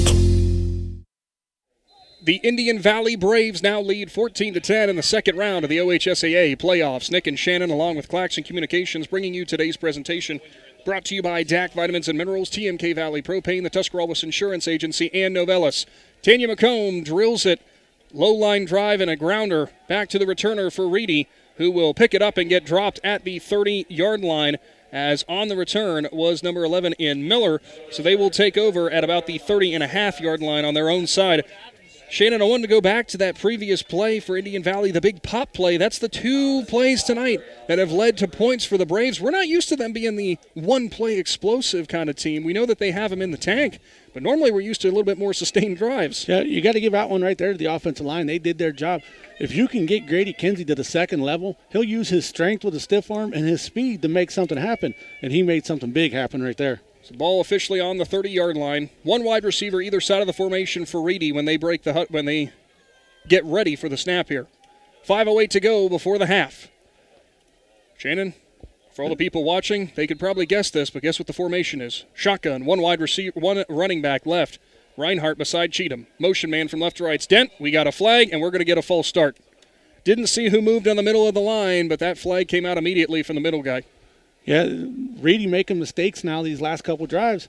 You got to wonder if they're getting tired right now when you try to pound the ball as much as you do. That starts to take a wear not only on your running back but on your line. That is the interesting thing to make mention there, Shannon. You said about wearing on the lines, and for a Reedy offense that has not really been off the field for very long, a lot of hands on hips waiting for that play call. This is a big drive right here. Reedy either's got to get down and score, or if Indian Valley can get it back and score, Indian Valley gets the ball after half. Same formation, turns, hands it off. Reinhardt has a hole, tries to go outside. Eric Golder has him. He can't finish it off. Colton Thomas, though, will finish off the play. Yeah, Just a gain of 2. Nice job by Golder. Come in there and wrapped him up, but he was able to shred Golder. But Thomas, with his closing speed, come over and he grabbed him, spun him around, and slammed him down pretty hard.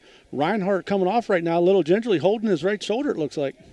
Hopefully Reinhardt can get back out there on the field. No harm, no foul on the tackle by Thomas. Just did what he had to get him down. Trips wide, or 2 stacked wide receivers right side. Same formation for Cheatham. 2nd down and 13. Handoff up the middle, and running into the back of his offensive line that time before he gets to the 30-yard line is Woquin Patterson, pardon me. So that will be a minimal gain of about 3, and it will bring up a 3rd down and long. Nice job by Indian Valley defense right there. They all read their keys, did what they supposed to. Little gang tackle. That makes it a 3rd and a long 9 right now. It is marked as 3rd and 9. Indian Valley's defense looking to tighten up. We do not see Reinhardt back out on the field. Reinhardt right there beside his coach. He's down on one knee, got his helmet off. Indian Valley have to watch for the pass play right here, going with 2 wide receivers out on the left side. Those 2 wide receivers in Schaefer and Miller. Cheatham rolls straight left, looking, pass rush. Cam Guspett lobs it down the field. He's got a receiver open, and it is grabbed on the sideline for the Indian Valley Braves. Tanyan McComb high points the ball in front of Schaefer, and it's all of a sudden Indian Valley football. Tanyan McComb with his 2nd interception of the game. The pass rush came from Guspett. Cheatham short-armed the pass even though he had the receiver wide open thanks to that pressure, and McComb showed over on that side. He's letting them play. The offensive guy was swinging his arm trying to get separation, and McComb was swinging his arm back. He let him play. McComb won. Ball from the 41, handoff. Grady Kinsey, he's got a hole. He breaks off a tackle, and he will go down to the 49-yard line. He gets to plus territory. Big-time run there for number 22. Yeah, the Braves are starting to get something rolling over here on the left side. I look for them to come right back with the same thing. So a 10-yard gain officially. Well, Shannon, what do we say unofficially, officially, because we're not the ones who keep the books. That'd be Dusty Braun if you're talking about the Braves. Carter, hands off right side. Kinsey barrels forward, and he will push up to about the 43 off the right side. Another big gain. Braves slowly moving the ball down the field right here. Nice little chunks. Clock under 3 minutes right here. You want to get down the field and score, but you also don't want to do it too fast and leave too much time for Reedy on the clock. 2nd down, and we'll call it a long 4. Kinsey thus far, Shannon, has not touched the ball a whole bunch. He's got that explosiveness, though. Jackson Bircher lines up his fullback. Play fake from Carter. He will go off to Colton Thomas. Stutter steps, and he will push forward to about the 33-yard line. Great patience by Thomas after catching that ball to leave the defender in the dust to get another First Federal Community Bank first down. Yeah, nice job right there by Coach Lancaster.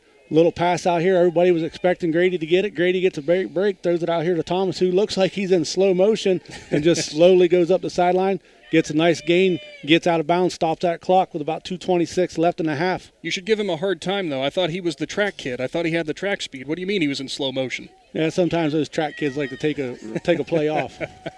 Ooh, don't tell him you said that. First down and 10 from the 33. Heavy formation. Eric Golder will be the running back. Kinsey's the fullback. Carter turns, first man through. Kinsey, who will lower his pad level, and he will able to get about a yard or two, maybe 3. He'll be marked down at the 30, so it's a short gain for Kinsey. Yeah, Kinsey come through. He lined up the fullback spot. That little quick handoff to Kinsey. He runs up there. Bishop Reedy linebackers are ready for it. He got past the first line of defense with the linebackers. They didn't bite on anything else. Carter gets the play call. He'll jog in. Another man checking back into the game for the Braves. Jackson Bircher in again. He will line up as the fullback offset to the right of Carter. Kinsey's in the backfield. One wide receiver left, a tight end off the left side as well. Carter turns, hands it off. Kinsey up the middle, pushes forward, and he will get down to the 24-yard line. Just patient, grinding football for the Braves. Nice job by number 68, David Stryker, right there coming through, pulling. He's able to clean his guy, push him down the field about 5 yards, and that helped Kinsey get a nice gain right there. Third down and short. We're going to say third down and a long one, maybe 2. 1:20 to go before the half. The Braves, remember, they deferred the opening kickoff, and they were going to receive in the second half. If they can score here, it's the 2-for-1 situation. That means oh so much in football. Carter turns, play fake, looking, nobody there. He's going to have to throw it away. He would try to get it to Thomas, who somehow makes the shoelace catch. How did Colton Thomas pull that one in? Yeah, Thomas bent over and kind of picked that one up, ran over there, tried to make something happen, then just decided to step out of bounds. Luckily, he stepped out of bounds on his own, because if he'd have let the defender push him backwards, that would have kept the clock running. Looks like Thomas went down to the 16-yard line, a gain of 8 on third down. It's a First Federal Community Bank first down. Ball on the 16, 1st and 10. Bircher checking out, Golder and checking back in. Sam Carter coming in with the... I was going to say I need binoculars, Shannon, because I really thought that went right past Colton. From the 16, heavy formation again. Golder in the backfield as the deep man. Kinsey's the fullback. First man through. Kinsey stutter steps. He gets wrapped up, breaks free, lunges forward to the 10, to the 5 now. Actually, they're going to mark him maybe at the 6, but how in the world did Eric Kinsey push through those initial hits? And that's what happens when you don't try to wrap somebody up and drive through them. He tried to get a hold of Grady and just hold him. I don't know if he was trying to strip the ball out from him or what, but Grady just went ahead and shoved him down the field like he was the sled. And I'm assuming Indian Valley was the one that took the timeout here. It was the Braves who took the timeout. We will keep it right here. It is 1st and goal now after that 10-yard gain, actually. And they are going to mark him about a half-yard short. So not quite 1st and goal. It'll be 2nd and very, very short. As Shannon, when it comes to Kinsey, it never ceases to amaze me how he can lower that pad level. And even though he's only listed at, I'm not sure what his height is officially listed at, maybe 5'8", but he has got that such a low center of gravity that there is almost no way you can tackle him up at the pads, like you said. I tell you what, this here might be a play right here. I wouldn't be afraid to do 2nd down, very short. I would go a little quick play action and maybe dump it out to the flat. Dump it out to your flat, or maybe hit your tight end breaking away off the line, because they're going to bite on Grady Kinsey. We have seen Jackson Bircher on those seam plays up the middle. Heavy formation, Carter under center. Turns, pitch, Kinsey cuts in to the 3, lowers his head, goes down to the 1, and he will be taken down there with 45 seconds to go. It is a first down, and that will make it 1st and goal as Grady Kinsey there. Another 6-yard gain for him. He's having himself a whale of a night. Yeah, things started out slow for that Indian Valley offense, but now the Indian Valley offense has just, forced their way down the field, and Coach Lancaster's probably told him, don't be in no hurry to get this playoff right here. But not at all. Same formation. Kinsey lines up behind Carter as the fullback. Golder, deep man, turns. Kinsey plunges forward into the end zone for a touchdown. Grady Kinsey in from 1 yard out, and the Indian Valley Braves take a 2-score lead right before halftime. That's one of those plays right there. It's weight room versus weight room, offensive line versus defensive line. Indian Valley offensive line was able to push back the Reedy just a little bit. Grady Kinsey comes in, goes straight in for 6. What a big score that is. As we mentioned, Indian Valley can go 2 for 1 now as they score just before the half, and they will receive the second half kickoff. Just 28 seconds showing before halftime. McComb's going to line up for the extra point. As the snap will come back, and he will drive through it, and it will go right down Broadway again. 21-10, Indian Valley leads. Bishop Reedy will return to round out this first half right after this. Is there anything better than high school sports? Hi, this is Dan Hosteller of Ferris Chevrolet Buick Toyota. High school sports brings out the best of our high schools and our communities, and the people at Ferris have always been behind the importance of athletics and academics. Just like we believe in the great cars and trucks that we sell and service every day. Like high school sports, we are a great tradition in the area. Ferris on the Wabash, New Philadelphia.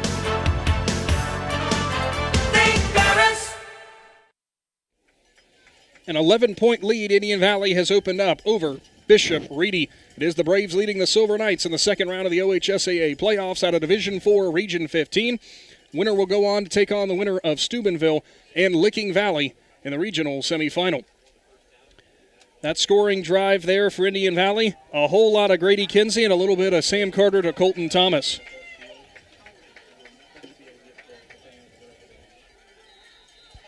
So it will be Tanyan McComb who will deliver the kickoff. Shannon, I don't think they're going to want to push this ball too far down the field on this kickoff. No, they're going to keep it short. That's pretty much what they do here. McComb will dribble it on a line drive, and it will go back to a return man. He'll grab it at the 20-yard line. Cut right, it's Miller. He'll go up the middle now. He has a bit of a lane, but he's submarined under at about the 37-yard line. That's where the drive will take off. Before we do go to halftime here, just a couple plays left. Couple scores there for our Ferris Chevrolet scoreboard update. And our other featured game, Garraway laying the lumber to East Knox 42-0. West Holmes takes the 7-0 lead over Galleon. South Range is all over Ridgewood in the second quarter 28-0. Sandy Valley trails Perry 21-0. And Fort Fry way up on Newcomerstown 36-6. St. Paul and Malvern 7-7 at the half. How about that? A defensive struggle. So now with 22 seconds to go, we'll see what Reedy dials up. Cheatham hands it off. Reinhardt. He will have some patience. He'll cut back right. He's got a lane. He gets around Faulkner on the edge and will scoot out of bounds at about the 49-yard line. That is a good, smart play for Reinhardt, who completely reversed field and stopped the clock at about midfield. Yeah, it looked like Indian Valley was going to get him down for a loss back there. He was kind of moving around, and he changed directions, come this way, turned it into a big gain. 12 yards to be exact for the big junior running back. Just 14 seconds to go.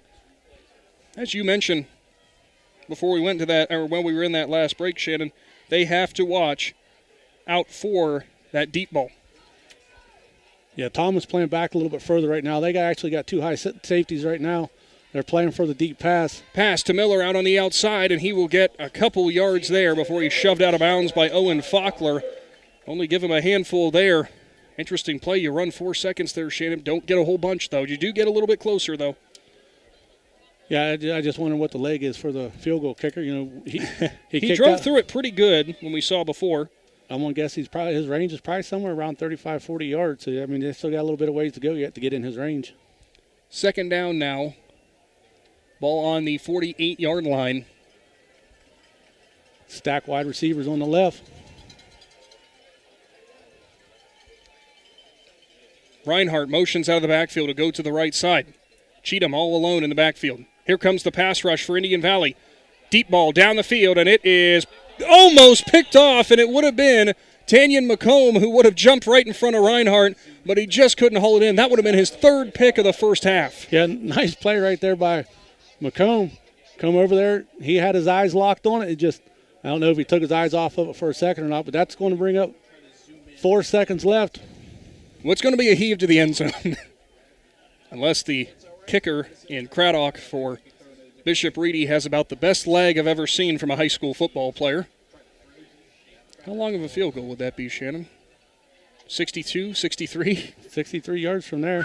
Not going to happen. Cheatham with Reinhardt beside him. 2 wide receivers either side of the formation. Cheatham turns, hands it off. Reinhardt up the middle, and he will get dropped at the 45-yard line. And that will do it for the first half of action here from Grove City. The Indian Valley Braves lead 21-10 off of a kickoff return, some great defense, and a couple rushing touchdowns. As the Braves in this second round playoff matchup, Shannon, real slow start, but they finally got things rolling. Yeah, their defense has a pretty big challenge for them tonight, and they Reinhardt and the boys of Bishop Reedy did what they had to do to them on that first drive, and Indian Valley come down and force some turnovers and force some other stuff. But the big turnaround in this first half was the offense for Indian Valley. Indian Valley's offense was slow to start out, and the coaches made some adjustments, and then away they went, and the offense hasn't slowed down since. So we'll have to see what happens here with both teams after the half. Right you are, and we will move on to our First National Bank of Denison halftime report. Again, 21-10, the Braves lead the Silver Knights. Stick around with Big Z Sports. We got more high school playoff football action coming up after this.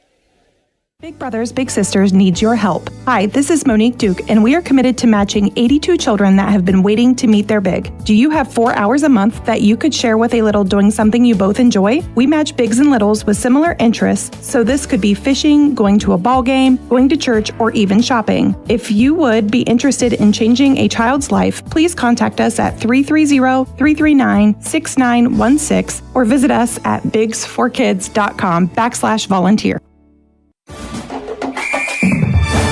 Dumont Sporting Goods in Dover and Canton has just what you're looking for, so your athletes have the best gear for the sports they love. Dumont has a large apparel selection and can handle your customized screen printing and embroidery for your team or business.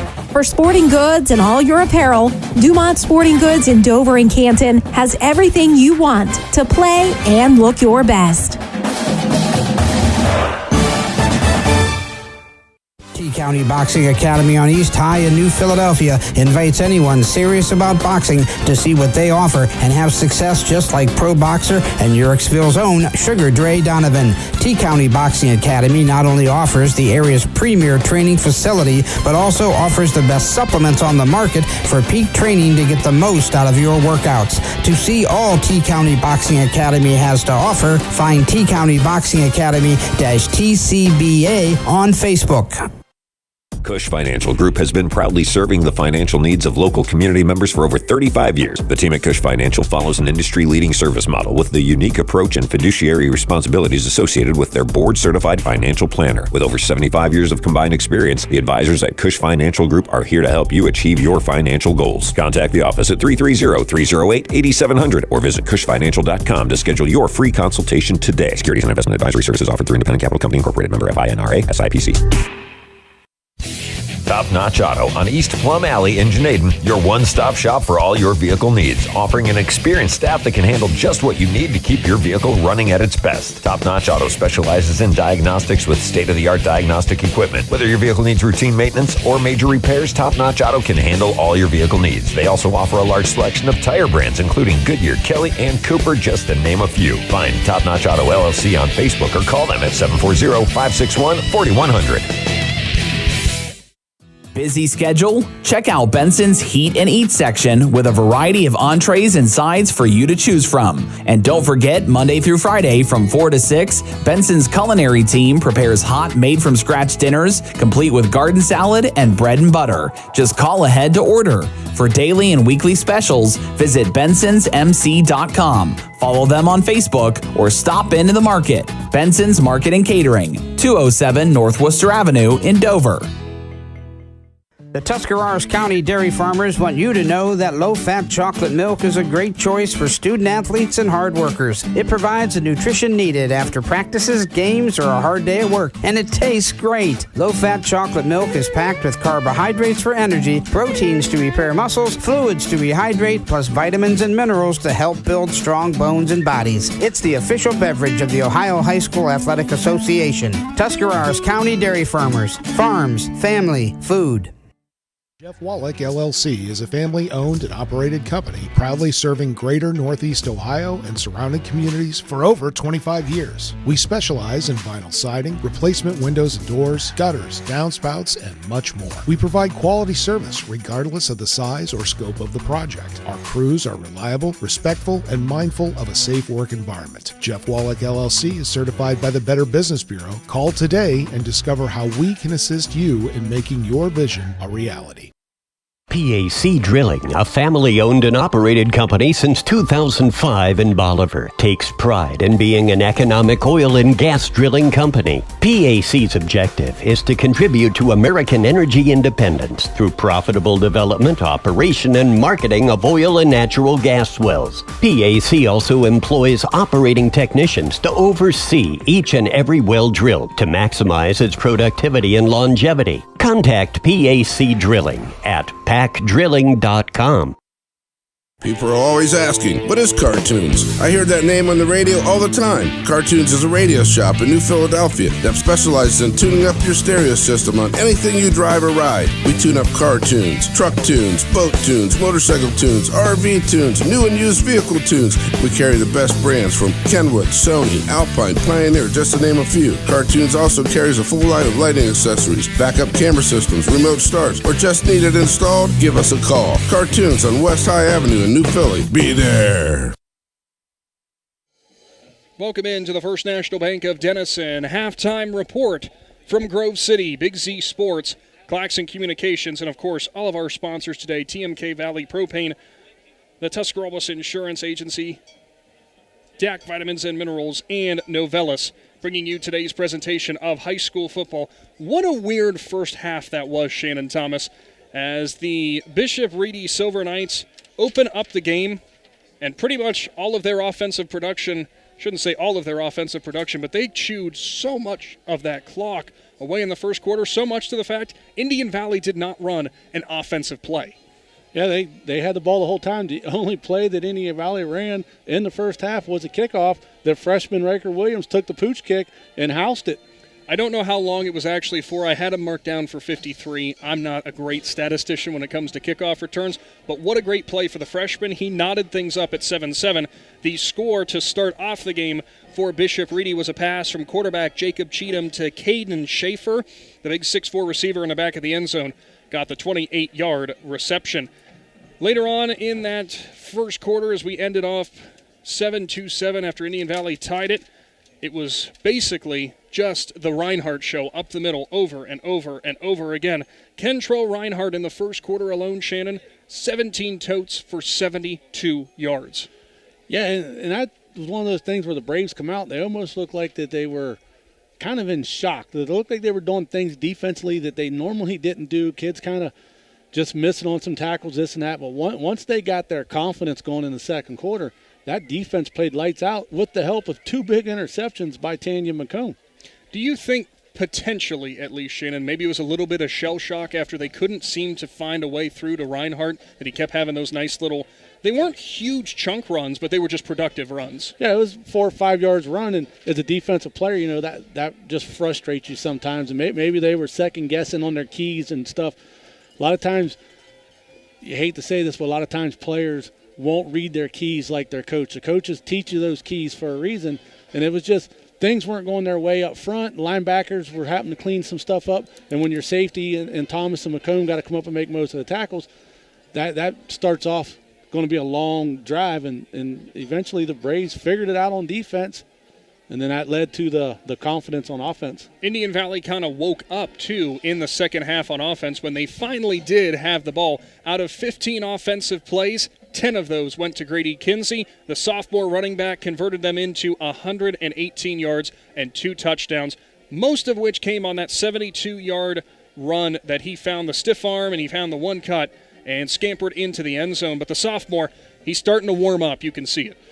Yeah, and you got to give that to the guys up front. When Indian Valley first got the ball on offense, they come out. I believe that's when they end up going for it on fourth down and got stopped. So your defense had to come. That was their first possession in the second quarter. So your defense had to come back out, and they held them to a field goal. And then you get the ball again, and then you come out, and then you have to punt. Well, then Tanya McComb bailed you out on defense and got you in the interception, and then Grady Kinsey rips off that big play.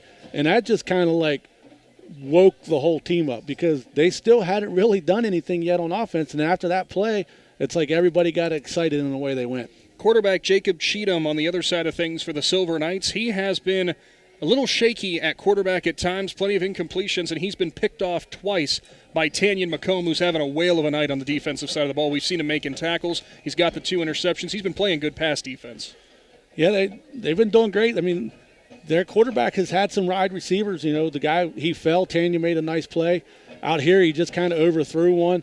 And then other than that, they had that big pass play for the touchdown. But Indian Valley's defensive coverage tonight has been spot on. So we mentioned already that the touchdown pass was from Cheatham to the big receiver in Schaefer. How about for Reinhardt in that first half? He did not find the end zone, but Shannon, 24 carries, 107 yards. That's an entire game for most kids, and he's done it in 2 quarters. Yeah, I mean, this is what they knew was going to happen.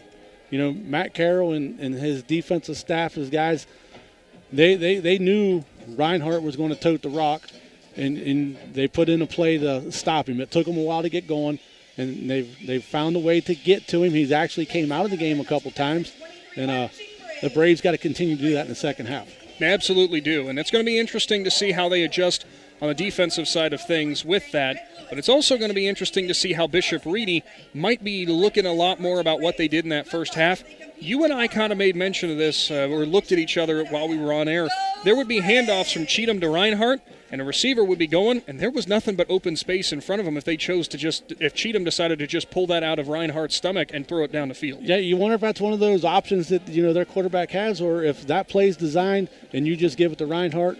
And sometimes that's tough for players to accept, but when coaches tell you that's what you got to do, you got to do. And like you said, the receivers are wide open. If he has the option for to read that, he needs to look at that. So looking at some of the other scoreboard updates for our First National Bank of Denison halftime report, brought to you by AutoWorks Collision Center, our scoreboard this hour. Garaway blowing out East Knox 42-0. Certainly looks like the Pirates' perfect season will continue to roll, and they're headed to the regional semifinals. West Holmes and Gallion deadlocked at 7 apiece. South Range is shutting out Ridgewood 28-0 at the half. Perry is doing the same to Sandy Valley 21-0. Fort Fry now up 43-6 on Newcomerstown. At the half, we had a score adjustment here. St. Paul actually leads Malvern 7-0. We thought that game was tied at 7-7. Turns out St. Paul has the 1-touchdown lead. Garrettsville Garfield is taking it to Harrison Central 35-13. So right now, Shannon, for a lot of the teams that we cover in Z Country, it's tough sledding here in the second round of the playoffs. Yeah, this is where you get through this week right here. There's not too many big matchups this weekend that you're going to be like, oh, that's going to be a good game. You got this game. Everybody knew coming this would be a good game. Some of them other games are going to be blowouts. But from here on out, it's going to be some of the toughest football you had to play, and that road to Canton gets a lot harder. It definitely does. Well, we are going to go ahead and step away now for a little bit as we wrap up your First National Bank of Denison halftime report. In a couple minutes, we'll return, talk a little bit more about this matchup, and we will, of course, also be discussing more about what the rest of the high school football playoffs could be looking like. But if you're tuned in, obviously, on the Big Z Sports YouTube channel, we greatly thank you first and foremost for that. But also, Shannon, got to remind them, don't forget to subscribe. You'll know exactly when we go live. Yeah, get on there, subscribe, and you won't even have to worry about us making a post saying, hey, come watch this game. Your phone will automatic ding, or your TV will throw a little notification up there, and you can watch this football game for the next 20 years. It's on YouTube, and thankful for our sponsors that do that for us. And we got a pretty big basketball season coming up now. And look, man, we can't even talk about that yet. We still got plenty of time of this with the football playoffs. Come on, what are you talking about? Well, I'm just trying to kill some dead air right here. We tend to lost one of our guys on the set here. We don't know where he disappears. Well, there's plenty more to talk about because there's actually a point I wanted to bring up. This game right now for Indian Valley versus Bishop Reedy, if I'm not mistaken, this is mirroring a lot like what the game was like last year. Yeah, last year's game was the same thing. I can't remember what the score was at halftime. I want to go out on a limb and say at halftime last year it was 28-10.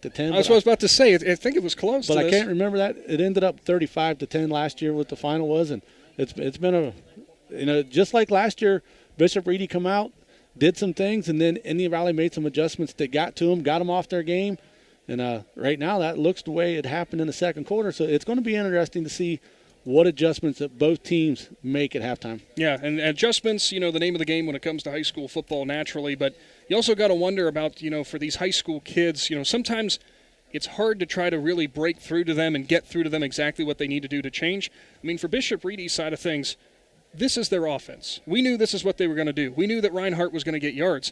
Outside of that, do you think for the Silver Knights, maybe it's in that locker room saying, hey, somebody else has got to step up, and they got to step up right now? Yeah, because like we said, we seen Reinhardt come out of the game twice, and it wasn't just for one play. He came out for multiple plays, almost missed the whole series the one time. We're talking about 25 carries in one half. Yeah, I mean, and he averages roughly probably 30 to 35 carries a game, and so Give or take, so he's at 25 already. And you can ask any coach that plays Indian Valley, they will tell you that is the most physical team that we've ever played against or we've ever seen on film. Indian Valley takes pride in hitting hard.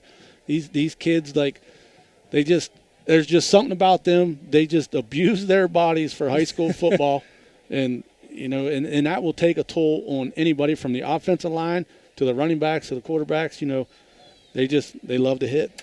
Well, thank you so much for tuning in to the First National Bank of Denison Halftime Report and, of course, to today's presentation of high school playoff football. 6:30 still showing on the clock. Shannon and I are going to step away now, take a quick breather before we return and bring you the second half of this playoff matchup. Indian Valley leads Bishop Ready 21-10. Stick around. Big Z Sports returns after this.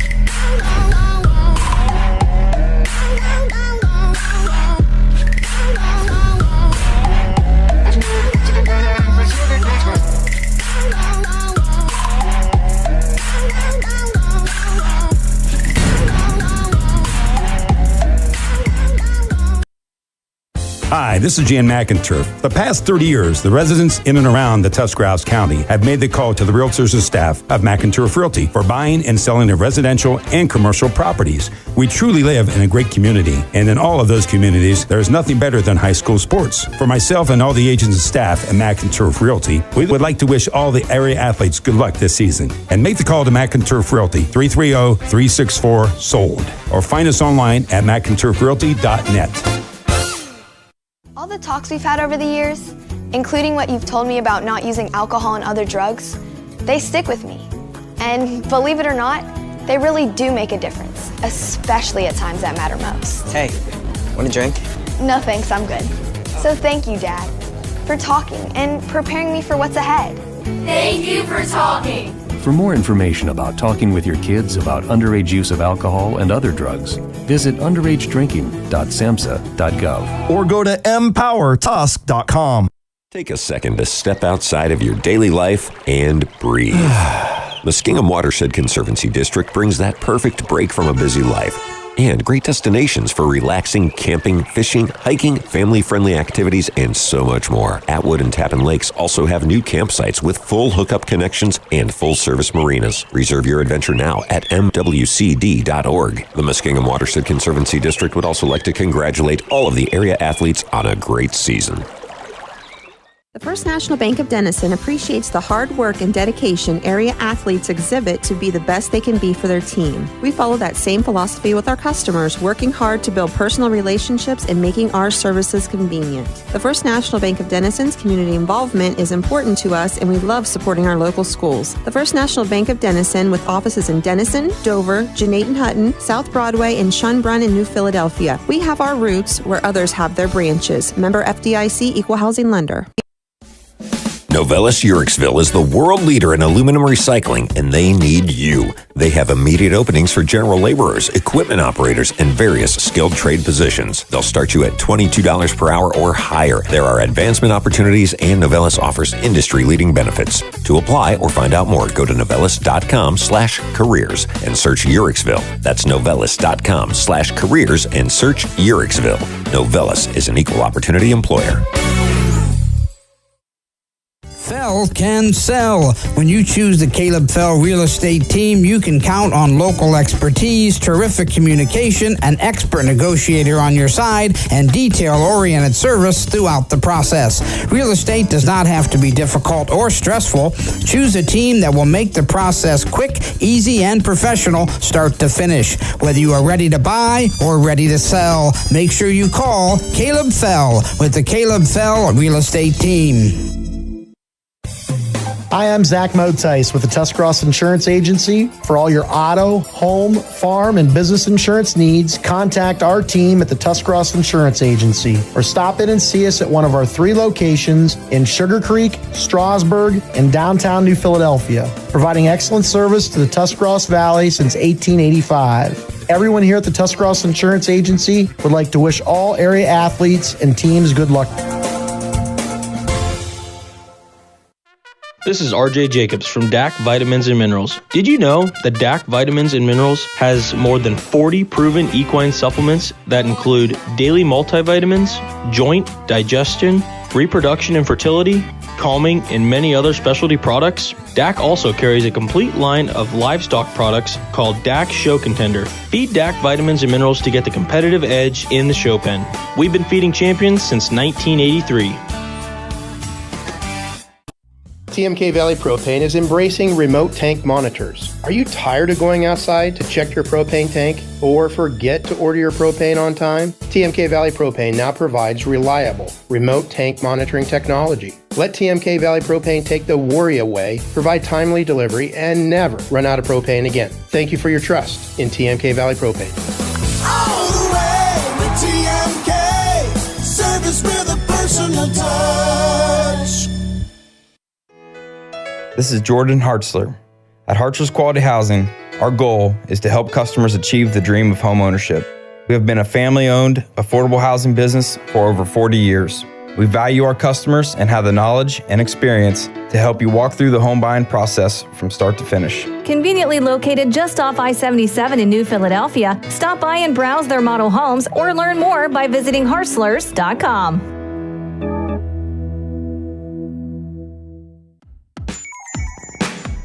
Wood Electric has been trusted with all of your electrical needs for over 30 years. They are the place to call for residential, commercial, and industrial work. Wood Electric is available 24 hours a day and ready to help with any electrical problem, outage, or installation. Wood Electric, serving Tuscarawas County and beyond since 1988. Like Wood Electric on Facebook or find them online at woodelectric.net.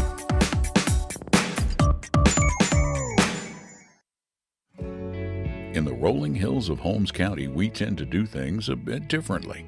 At Kime, we're in the business of uncommon experiences, and we're here to care for your project like we care for our own. We believe that quality matters and want to help you get it right the first time, because your project deserves it. So visit Kime Home Center, your source and destination for all things home, building, and woodworking. Kime, built on trust since 1911. Lutz Body and Paint, located at 7573 Wolf's Crossing Road in Jenaton Hutton, is there for you when a never-planned auto collision repair is needed. Lutz Body and Paint performs the auto body and painting services needed to get your vehicle back to looking showroom new in a timely manner at a reasonable price and provides free estimates. Lutz Body and Paint is a proud supporter of the Indian Valley School District and wishes best of luck to the Braves athletes participating in tonight's game. When you think pizza, think Amici's Pizza, with locations in West Lafayette and Jenaton Hutton. Amici's Pizza offers you your favorite traditional pizzas, as well as specialty pizzas, subs, wings, and salads. Everything from the dough to the sauce is made fresh daily. There's just something different about a pizza from Amici's. Try one today in West Lafayette or Jenaton Hutton. Big city taste for a small city price. Learn more. Find Amici's on Facebook. Welcome back to Grove City and Central Crossing High School. Big Z Sports Live from the Hartzler's Quality Housing mobile studio as we wrap up our First National Bank of Denison halftime report.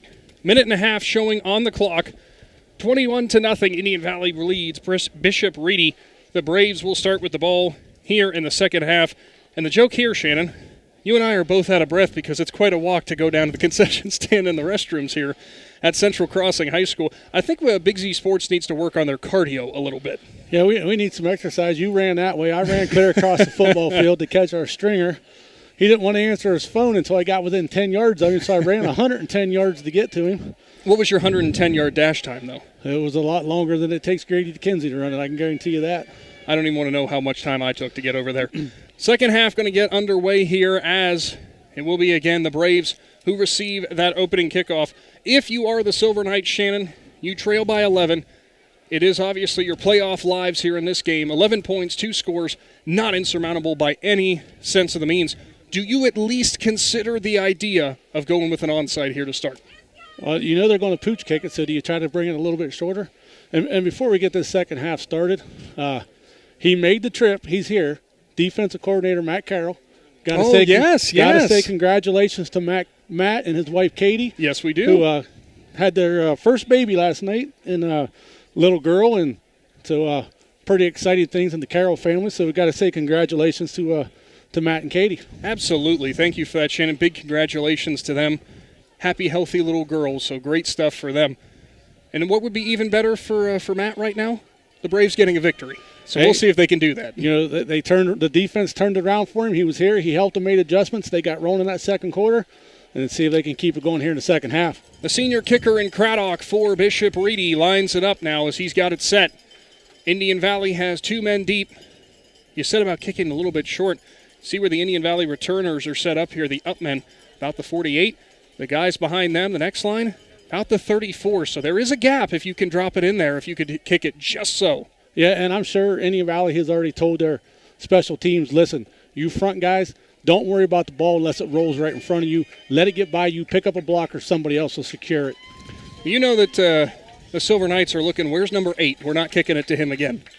8, 7, or 25, we're not kicking it to him. Craddock puts his left leg in it. It's a high little pooch kick. Ethan Fair calls the fair catch, and he will grab it at the 35-yard line. He was able to haul it in, so that's where the Braves will take over.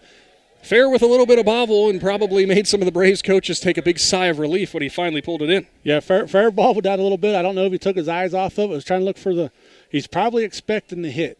So yeah. you got to get that fair catch up. Once you get that fair catch up, you don't have to worry about the hit because if they hit you, it's interference.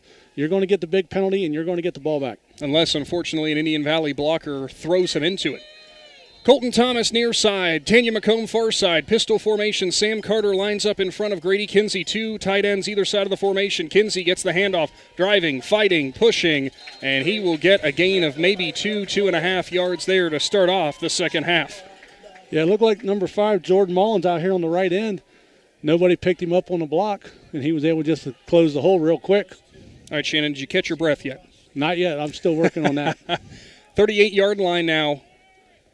37-yard line, I should say, where Indian Valley will take it 2nd and 8.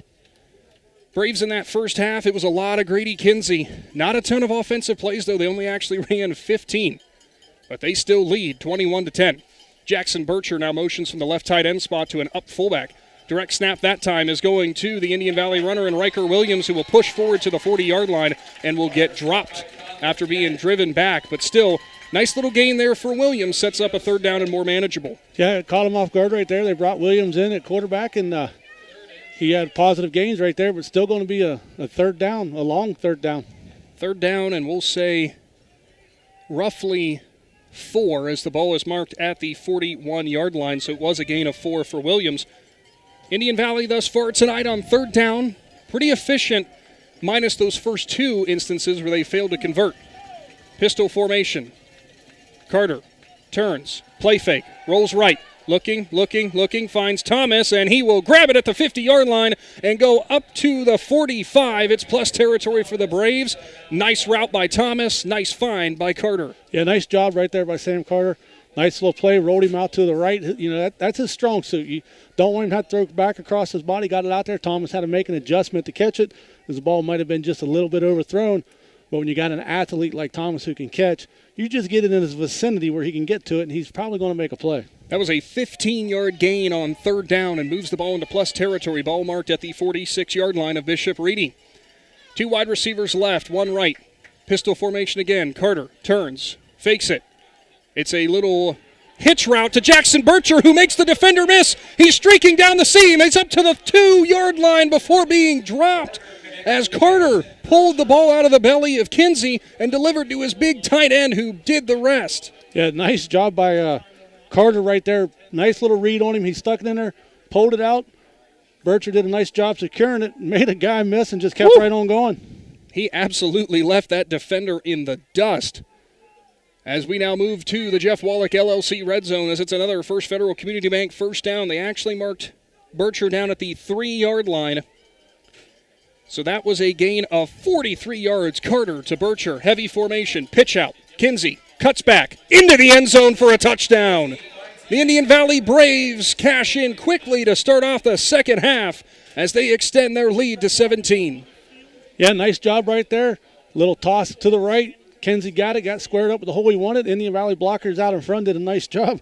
Not sure what Jackson Bircher did out there on the block, but I seen him laying out there on the back, and he just popped up like this was fun.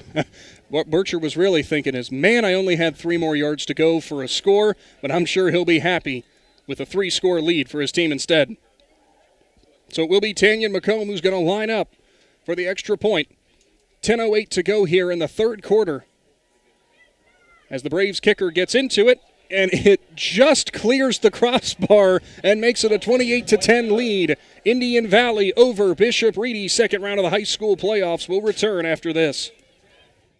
Ron's Heating and Cooling in Denison has been serving this great area since 1977. At Ron's, no matter what your needs, they can handle it. From heating and cooling to standby Generac generators, water heaters, tankless water heaters, mobile home equipment, duct cleaning, and 24-hour no-heat service. Winter, spring, summer, or fall, all you have to do is call 740-922-5252. Ron's Heating and Cooling proudly supports high school sports and would like to wish best of luck to all local athletes participating this season. The Indian Valley Braves looking to punch their ticket to the regional semifinals in Division 4, Region 15, as they have widened their lead to 18 over the Bishop Ready Silver Knights. Nick McWilliams, Shannon Thomas, the Claxon Communications crew bringing you today's presentation of high school football from the Hartzler's Quality Housing Mobile Studio. Shannon, something of note here. The winner of this game goes on to play the winner of Steubenville and Licking Valley. Steubenville has now stretched out to a 22-point lead over Licking Valley, 35-13.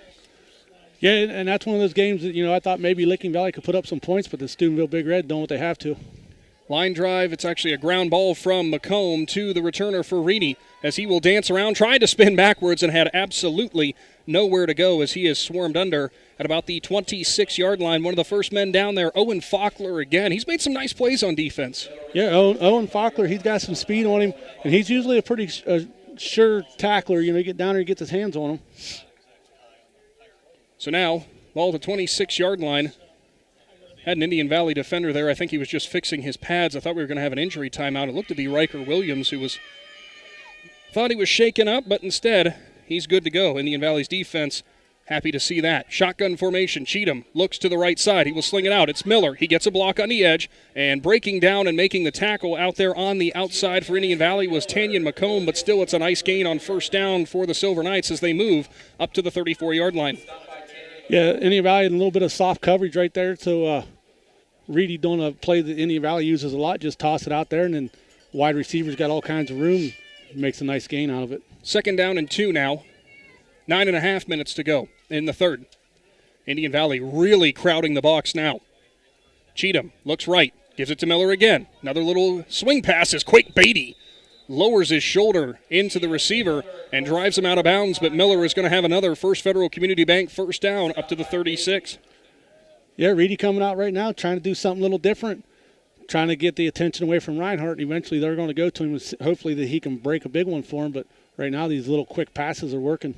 Actually, I might take that back. I think they're going to say he was maybe a foot short. No, now they are going to signal for first down. First down, Silver Knights. So it will be a 3-yard gain there. Cheatham to Miller. You know what, Shannon, what Bishop Reedy, I'm sure, is trying to do here is potentially get that pop pass over the middle as it's going to be a handoff. Reinhardt driving, still pushing, and finally he gets grabbed from behind by Justin Cadgett, who rides him to the ground. But my goodness, the drive for Reinhardt. He has not lost a step yet. Yeah, Reinhardt right there.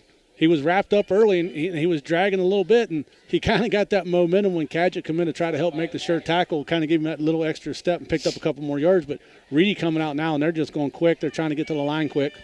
Well, you know that Indian Valley can milk the clock. That's probably their thought process here. Cheatham, shotgun, H-back motion from left to right. Fakes the handoff, swing pass to the left side. Miller grabs it, tries to split the defenders, nearly got through, but the sure tackling of Tanyan McComb saves what would have been 6.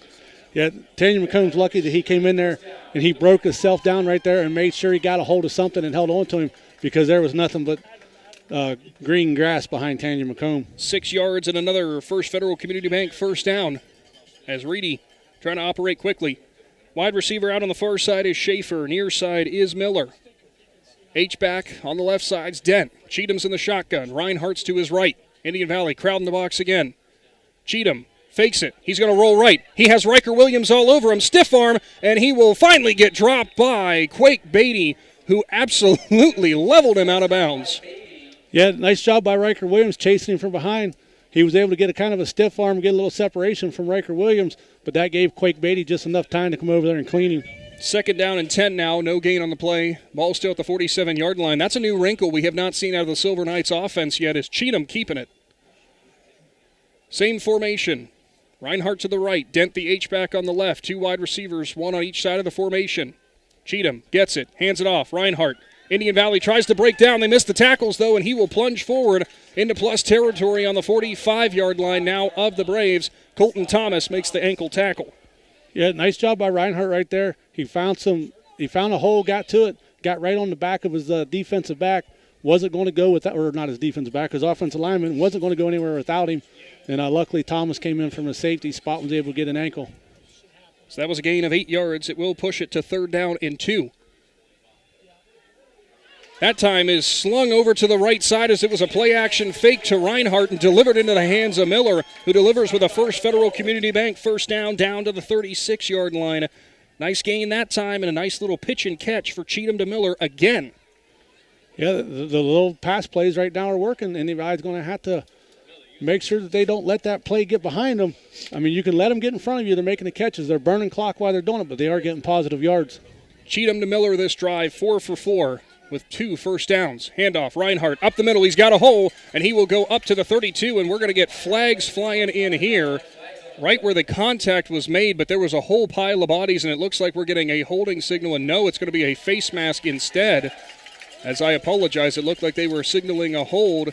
Not sure who was guilty of the face mask, but it is a big-time yardage penalty, and it's going to push Bishop Reedy down into the Jeff Wallach LLC red zone after they march it off. Yeah, that's going to be one of the penalties right there that Coach Lancaster is not going to be happy about. You did your job right there. You made a stop. It was still a nice run, but then you had that big face mask on the end of it. That was a 9-yard gain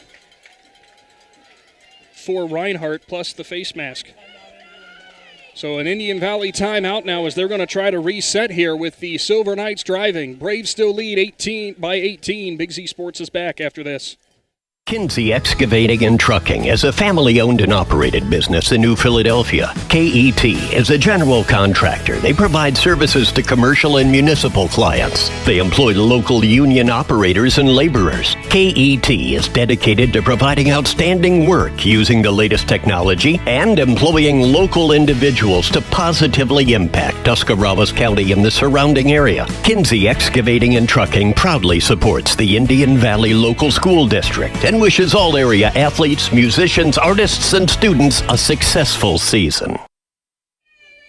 Welcome back into today's presentation of the high school football playoffs. 28-10, Indian Valley leads Bishop Reedy, but Reedy is driving. Score update for Steubenville, Licking Valley. Steubenville now leads 35-19 as Licking Valley gets back on the board again. Winner of this contest that we have tonight will play the winner of that one. Cheatham from the shotgun, hands it off. Reinhardt, he has a hole, but it seals up quickly. Nice tackle that time for Indian Valley by Deacon Trimmer. Yeah, Trimmer and Justin Cadgett come in there and made the tackle. So the ball does go up to the 11-yard line. Just a gain of 2, 2nd down and 8. Reedy's slowing things down a little bit now and waiting on the plays to come in. A lot of time's been chewed off in this quarter already. 6:15 showing in the third quarter. Cheatham lines up in the shotgun. Reinhardt to his right, hands it off. Breaking through is the Indian Valley defense. And guess who? It's Riker Williams from his defensive end spot with the ankle tackle. Yeah, nice job by the freshman right there. Shot the gap, made a perfect tackle. Well, I won't say perfect tackle, made a nice ankle pick tackle right there to bring him down. So we move back now to the 13, and we're kind of those 2 yards that Reinhardt was able to churn out. Indian Valley said, we'd like those back, sir. Yeah, now you're 3rd down and 10. A lot of decisions coming up for Reedy. Silver Knights in the Jeff Wallach LLC red zone. They've had a couple trips out here to that tonight. 2 wide receivers either side of the formation. Miller near side, Schaefer far. Dent, motion left to right. Cheatham back to pass. Slant route. Broke on by the Indian Valley defender and knocks him to the ground, and a really late flag comes in. They're going to say Eric Golder got to him too quickly. Yeah, Golder did get to him too quickly. Golder tried to tackle him before the ball ever got there. You know, I know what he was thinking, but now it's an automatic first down. You had a defensive end who broke in. You almost have to wonder if Golder was hoping that it was Cam Guspett who got the tip maybe and he could just tackle the receiver, but no go on that. Actually, we are having a conversation, though, potentially about that, Shannon. Yeah, that's what the referees are talking out there, if the ball was tipped or not. As you saw maybe on our replay there, I didn't really see, and they are going to wave it off. They're going to say it was tipped. I'd imagine that's the only reason that they would wave it off is if they believed it was tipped. So a huge play on defense there for Eric Golder then, as it now moves to 4th down and 10 for Reedy. Yeah, and that was all overturned by the guy on the far side. You know, he never threw his flags. He was the one closest to Cam Guspett coming in. So he's the one that said it was tipped. Drew Craddock will line up at his own 20 for the kick. This will be a 30-yard field goal. He already nailed from 29 earlier on in this game. As the snap now will come back, Craddock gets his leg into it, high end-over-end kick, and it will drop right through as Reedy pulls back within 15 now. And then a flag come in. I was going to say a flag comes in there late at the end. We'll see what this call is. That could be big. Unless it's a personal foul or anything, it is not going to give Bishop Reedy the first down, but a reaction by Eric Golder out on the outside might make me believe otherwise. So another referee meeting here, and it looks like they are going to come over and talk to head coach Burbridge, for Bishop Reedy about what he wants. Well, that's one of those things, depending on how far it is, it's probably just a 5-yard penalty, I'm guessing. I mean, what else would you come over and talk to him about? If it's 10 yards, it's an automatic first down. So we'll see what the call is then from the official. Is your score, both the kicking teams coming off now, so that will hold. 5:21 to go here in the third quarter. We'll go ahead and take a brief timeout here. When we return, we'll get this sorted out. Indian Valley leads by 15. We're back after this. Hey, football fans, are you ready to cheer on your local team in the playoffs? Hi, this is Bethany Peters and Chet Peters from the Peters Team Realtors and Auctioneers with Keller Williams. And we're here to show our support. Whether you're buying, selling, or just looking for your dream home, our team has got you covered. We're not just passionate about real estate, we're passionate about our community. So join us in rallying behind our team as they dominate the field. Go team. Go Peters Team Realtors and Auctioneers. We're here to coach you. Wow. Welcome back into the Heart Service Quality Housing mobile studio as we're figuring out now what exactly happened on that field goal. Field goal stands. Reedy now has 13. They trail 28-13. Shannon Thomas, you mentioned there a personal foul called on the Braves. Not sure who it went up against. It will be assessed on the kickoff, so that means the Silver Knights will actually be kicking now from plus territory. And it looks like Indian Valley is going to shift to an onside recovery formation here. Why not if you're Reedy? You already have them pushed down this far after the personal foul. Yeah, I mean, that's what you got to do right here. You got to try to find a way to get the ball back. Players still running all over the place trying to figure out on which side they're supposed to be on. Owen Faulkner coming in. Rowan Passine coming in. Upmen and Riker Williams, Jackson Bircher, Colton Thomas, Cam Guspett. Here's the kick for Craddock. He's going to boot it deep all the way through the end zone and a touchback. Interesting call there, Shannon. Yeah, I mean, that's interesting because now you bring the ball out. I mean, it was a good kick. We'll give Craddock credit for that, but, trailing by 15, 5:21 to go. You got a Braves offense out there that's been controlling the clock when they want to. But maybe you're just putting faith in that defense to finally break through with a good stop here. Yeah, and that's what you need right here. You got to find a way to make a stop right here. This Indian Valley offense, when they first come out there in that third quarter, looked like they were going to get going a little slow again, but they got some momentum, went right down the field and scored. Here they come in a hurry. Sam Carter going under center. It's a heavy formation. Turns, hands it off. Grady Kinsey right side, breaks through, got a hole, and he's got a nice gain of about 6 yards here on first down. It'll go to 2nd and 4 now. Kinsey continues to roll. Yeah, can't say enough about what that offensive line is doing up front tonight. The offensive line is giving him some room. He's able to get to the second level, then he's making things happen out there with his strength. So it all starts up front tonight. 2nd down and 4 now from the Braves' own 26.5-yard line. So far, Kinsey, just 3 carries for the 11 yards, but he is well on his way to 150 yards today. As Carter turns, hands it off. Kinsey stutter step, and he will be met in the hole at about the 31-yard line. It's going to be enough for a First Federal Community Bank first down, but Kinsey ran into a brick wall. What's that about? Unstoppable force and a movable object colliding? Yeah, the whole pile was a slow getting up right there between the Silver Knights and Jackson Bircher and those guys. A heavy collision right there, but the power won right there, and he's able to get the first down. He actually gave a 6-yard gain. It's another First Federal Community Bank first down. Braves will break the huddle here with 4:15 to go in the third quarter, leading by 15. Winner advances to take on the winner of Steubenville-Licking Valley. Pistol formation. Carter has Kinsey behind him. He'll motion man. In the backfield it'll be Colton Thomas, and somebody moved.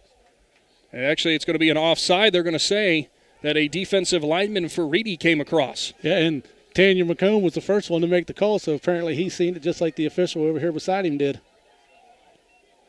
So that helped big right there, because on first down, now you're not behind the sticks. You only got to go 5 yards. See what Indian Valley does here is Sam Carter comes in with the play. Ball will move up to the 37-yard line now. Still of Indian Valley as they continue to milk the clock under 4 minutes to go. Two wide receivers far side, one near. The one near is McComb. Motion man now from right to left is Eric Golder. It's a play fake to him that's going to pass out. Colton Thomas with the shifty move, and he will push forward along the sideline up close to a First Federal Community Bank first down. Nice move by Thomas. Yeah, it looked like the Bishop Reedy was in position to get the tackle only after a yard or so, but Thomas made a nice little move right there and apparently must have stepped out of bounds sooner. They are going to say it was only a gain of 3 yards. I guess he was pushed out. Now looking again at our replay.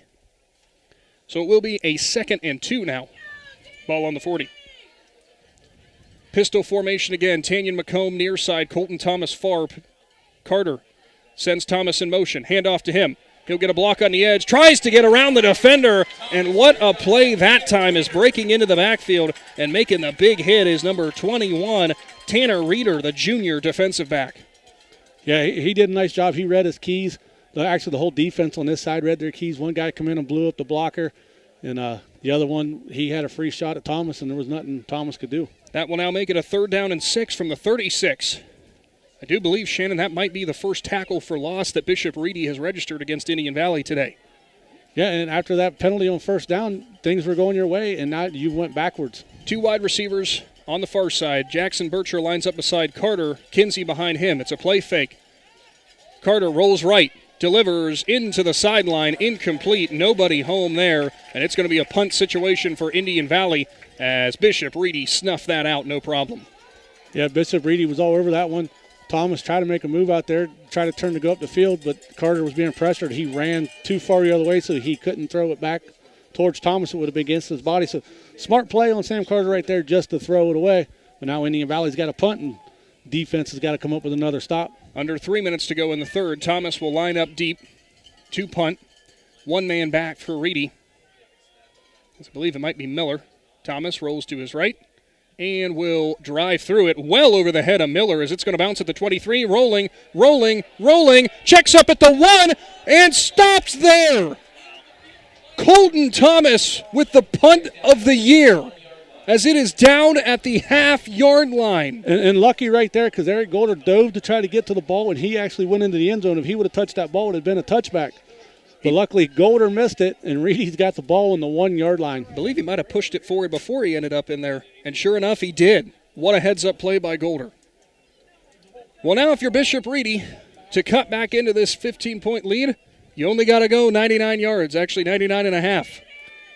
Yeah, this is a tall task right here, but Indian Valley got to watch it. This is one of those ones here where if you try to send the house to stuff Reinhardt, they hit you on a quick pass that could burn you deep.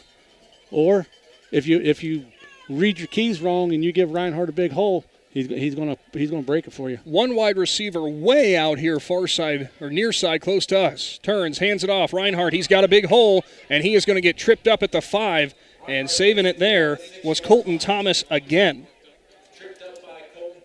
Thomas coming in from the safety position. He's got all kinds of tackles tonight. That was another big gain right there. 5 yards, 6 yards, gave him breathing room. So it will be 2nd and 4 now from Reedy's own 6. This is a statement drive here for the Silver Knights if they want to get back into this. Shotgun formation. Play fake to Reinhardt. Slings it out. Screen pass. He's got room, and this could be a house call. Colton Thomas is trying to chase him down. He'll grab him at the 45 and makes another touchdown-saving tackle. That screen pass from Cheatham to Miller. And what a shifty bit of footwork there for Miller, who just split the defenders. Yeah, and that play actually has kind of been there all night for him. They spread the field wide out there, and with his ability, they get him the ball, and he's making things happen. So that's one of those plays that you better watch. They're going to come back to multiple times. Ball moves all the way to midfield, 47-yard line. Cheatham in the shotgun, hands it off. Reinhardt, he has to wait and delay, and he's got nowhere to go. He's bottled up by a whole host of Indian Valley defenders. Cam Guspit, the first man through at his legs. Riker Williams finishes it off. Yeah, Cam Guspit come clear from the other side of the field, come down the back side of the the offensive line and wrapped him up quick, and then he got help from Riker Williams. So maybe give him a half yard for Reinhardt, whose number is being called a lot once again here in the second half. The kid's just a machine, Shannon. Yeah, and you go to that well one too many times, and the defense starts to pick up, but then that's when you burn them with that screenplay. Cheatham went to hand off to Reinhardt. Whistles blow here, and I would have to believe, sure enough, it's going to be a false start. Didn't see who got the early jump, but it will move the Silver Knights back 5. That's another one of those mistakes on the offense. Now you've got things rolling, and now you're just shooting yourself in the foot. So the ball moves back to the 44-yard line. So it will be second down, 15. Reedy trying to keep their drive alive as it's a pistol formation here. 2 wide receivers out far. Cheatham back to pass. It's going to be a screen. They're going to fake it. He is drilled as he throws. Jump ball in the air, and it is in the hands of the defender, and it's Tanyan McComb again. His third interception of the game, and Tanyan McComb pulls the jump ball away as Cheatham got absolutely leveled by Deacon Trimmer. And if I'm not mistaken, I'll have to double check. I believe Tanyan McComb's interception, I believe that was his 8th interception on the year. And if that is, that breaks the single season record for interceptions for Indian Valley at 8, and he tied a game record with 3. Good stuff there, Shannon. We will verify Tanyan McComb with a monster night on defense, right when his team needed it. Ball on the 28 now. As Bishop Reedy, Shannon, it's not like they're necessarily doing things wrong on offense. You just got to stop throwing it to 5 side, apparently. Handoff, Carter goes to Kinsey. He will go forward, and he is spun all over the place before finally going down at about the 32. Looks like a gain of 4.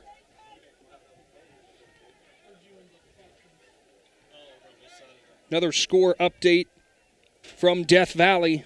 Winner of Steubenville and Licking Valley takes on the winner of this matchup. Steubenville has jumped out to a 50-19 lead now over Licking Valley, so certainly looks like they're advancing again to the regional semifinals. Carter, back to pass, wide open up the middles, Cam Guspit on the play fake. The tight end streaking down the seam. He'll go to the 20, 15, 10, 5, touchdown, Cam Guspit.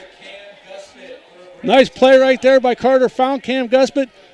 Guspit kind of cut to the center, then he broke it back to the left side to get some distance between him and the defensive backs, and he cruises into the end zone, and that puts Indian Valley up big. 68 yards, Carter to Guspit. Has opened up the lead back to 21 now. Guspit on offense, Shannon. We don't say his name a lot throughout this season, but he's made some big impact plays. That might be the biggest. Yeah, Cam's one of those, unsung heroes that goes quietly on this team. McComb now lines up for the extra point. Snaps down. It's up, and it is blocked, and that will keep the lead at 21. 4 seconds to go here in the third quarter. Big Z Sports will return for more after this. The completion of Tusky Deli's expansion project is near and is excited to offer everyone even more items. The deli has remained open throughout the construction to continue offering the lowest prices around on their deli items, along with their made fresh daily soups, salads, sandwiches, and wraps, which is perfect for a lunchtime stop. You can find Tusky Deli on Facebook. The Tusky Deli is a proud supporter of Indian Valley Braves athletes and wishes them the best of luck in tonight's game. This is Carly Mills. At First Federal Community Bank, our mission is to empower the financial well-being of our community one person at a time. Through integrity and quality, we earn the trust of our customers and exceed their expectations. First Federal Community Bank, investing in our community since 1898. Serving your banking needs in Dover, New Philadelphia, Yorksville, Sugar Creek, Berlin, and Mount Hope. First Federal Community Bank, member FDIC. Back to the Hartzler's Quality Housing mobile studio from Grove City. It's Central Crossing High School, and that's the host for this Division II Region 15 showdown in the high school football playoffs. From the Hartzler's Quality Housing mobile studio, big shout out to all of our sponsors as well. Novellus, TMK Valley Propane, the Tuscarawas Insurance Agency, and DAC Vitamins and Minerals. Indian Valley leads by 21. Little squib kick up the middle from McComb, taken by an up man at the 28. He is hit, and he is dropped at the 34. That's where Reedy will take over, and that will actually end the third quarter here. And Shannon, we will keep it right here as I want to talk a little bit about that third quarter we saw to open up the second half. Much more even, both sides, Indian Valley and Bishop Reedy, kind of very different from the first quarter, obviously. For the Silver Knights' sake, they keep going to that well with Reinhardt, and while it's working sometimes, somebody else is going to have to step up, and unfortunately for the Knights, that's just not been the case. Cheatham got absolutely leveled in the pocket on that last pass down the field. We'll see how he is moving forward. Yeah, and one of those things that's kind of derailed them a little bit is they've been trying to go deep on those passes, and the defensive backs for Indian Valley are doing a great job in coverage, especially Tanya McComb coming up with his third interception of the game. And what better way to help out your offense than to come up with interceptions? Not only has he had his third interception of the game, look at your tackle sheet there. He has been wrapping up ball carriers too. Yeah, and I probably miss a tackle or two because when they all get piled up in there, you can't really decide who's got it. That'll be Coach Ray's job on Tuesday when he watches film to give us the official numbers. A quick look at the Commercial and Savings Bank scoreboard. The Gateway Pirates game has gone final. They knock off East Knox 49-7. So they advance to their regional semi. West Holmes and Galleon, how you say it? Galleon. As the next play there, Cheatham goes back to pass. He has no time. He's going to throw it away to his receiver as it was Riker Williams all over him again. Incomplete. Go ahead and continue, Shannon. So West Holmes and Galleon are tied 7-7 in the fourth. Ridgewood falls to South Range 35-0. Perry all over Sandy Valley 34-0 in the third quarter. Fort Fry all over Newcomerstown 50-13 in the fourth quarter. St. Paul leading Malvern 14-7 in the fourth quarter. And Harrison Central losing to Garrettsville 35-13 at the half. Shotgun formation handoff Reinhardt. He had a little bit of daylight, but he ends up getting submarined under at the 39-yard line. A gain of about 4 will bring up a third down and medium. So I did get a text message that it is confirmed that Tanya broke the season interception record with 8, and he did tie the game record with 3, which the game record, I believe, is Mason Love, who has 3 interceptions in a game because he got the first ever Player of the Week on defense from Big Z Sports. How about that? Thank you, Shannon Thomas, as that's going to be a handoff from Cheatham. It's going to go to Reinhardt, and he's got nowhere to go. He's bottled up at the 40. Nice play on defense again for Indian Valley. It was a gain of maybe a half yard, fourth down and medium. Yeah, Hayden Wrench, who's playing both ways, offensive line and defensive line. Hayden Wrench comes in there, and he just puts him in that big bear hug and throws him down to the ground. So now, with the ball on the 40-yard line, if you're Bishop Reedy here, Shannon, I mean, they are going to line up for a punt formation, but you're kind of running out of time. Yeah, if you're in the Valley right here, you got to watch for the fake right here. You don't want to fall for it. Quake Beatty calling out some audibles on defense there, making sure all his guys are ready to go. And we're going to have a man motion out to the right. Looks like it's Craddock back there, who's also the punter for this team, the kicker and the punter. He will put his left foot into it and deliver it deep. That's an spiraling punt well over the head of the returner. Golder rolling, and it will go across the goal line. Shannon, I thought we were about to have 2 incredible punts, but instead, Indian Valley starts at the 20. Big Z Sports is back in 30 seconds. Is your vehicle banged up? Do you want fast, professional service to get you back on the road? This is Garrett Jacobs with AutoWorks Collision Center. We service cars, trucks, SUVs, and even semi-trucks and RVs. Whether you need auto glass replacement, paintless dent repair, assistance with warranty and insurance, or just a free estimate, AutoWorks has you covered. We even offer alignments for your heavy-duty vehicles like buses, motorhomes, and semis with our state-of-the-art Hunter alignment system. Call 330-878-4223. Open Monday through Friday, 8 to 5. Let AutoWorks of Strasburg work for you. Indian Valley takes over on their own 20-yard line, leading 34-13, 10:20 to go, as they look to punch their ticket to the semifinals in Region 15. Shotgun formation, Carter back to pass, fakes the handoff to McComb. They'll have to get rid of it. He'll finally give it to McComb, who is dropped in the backfield. It's going to be a loss there, Shannon. Yeah, nice job by Carter right there to get it out to McComb and McComb to make the catch. But I think Carter was looking at Thomas coming across the middle of the field, but they was giving him pressure from behind, so he had to run away from Thomas and couldn't hook up with him. Loss of 1. The ball moves back to the 19-yard line. So it will be 2nd down and 11. Indian Valley obviously just trying not to make mistakes here as it's a handoff. Grady Kinsey up the middle. He will lunge forward to about the 21, so a very modest gain there of about 2. A quick 3rd down coming. And now if you're Indian Valley, Shannon, you really don't want to have to punt the ball back away immediately, but I'm sure you're just going to keep milking the clock as much as you can right now. Yeah, that's one of those things that you got to have offensive success to keep that clock running. But also at this point, your lead is still not safe. I mean, they can score real quick and get the ball back. If their defense gets on a roll and can slow you down, you could get in trouble real quick. So this here is one of those ones where are you just going to run it to try to keep the clock moving, or are you going to go for the 1st down? So it will be an H-back, thinking Thomas off the left side, wide receiver either side of the formation. Carter, straight drop, looking, screen pass. He's going to get it off. Receiver gets it, stumbles, pushes forward to about the 26-yard line, but eventually taken down and dropped short of the line to gain was Eric Golder, so 4th down upcoming for the Braves. Yeah, you got to give the job right there to Reedy. They did everything they had to do right there to force a punt. Now Indian Valley's got to come out and punt again. Probably hoping Thomas can get off another long punt like he did that last time. I'm sure they wouldn't be opposed to that idea. The ball is officially marked at the 26-yard line, so it was a gain of 5 on that hookup, but it is a 4th down and 4. The first couple punts, Reedy didn't bring pressure. They just kind of let it go. See what they try to bring pressure this time. Good snap to Thomas, who will drive into it, and it's a fake. Thomas is going to try to run it. He's going to break free. Stiff arm, and got the 1st down.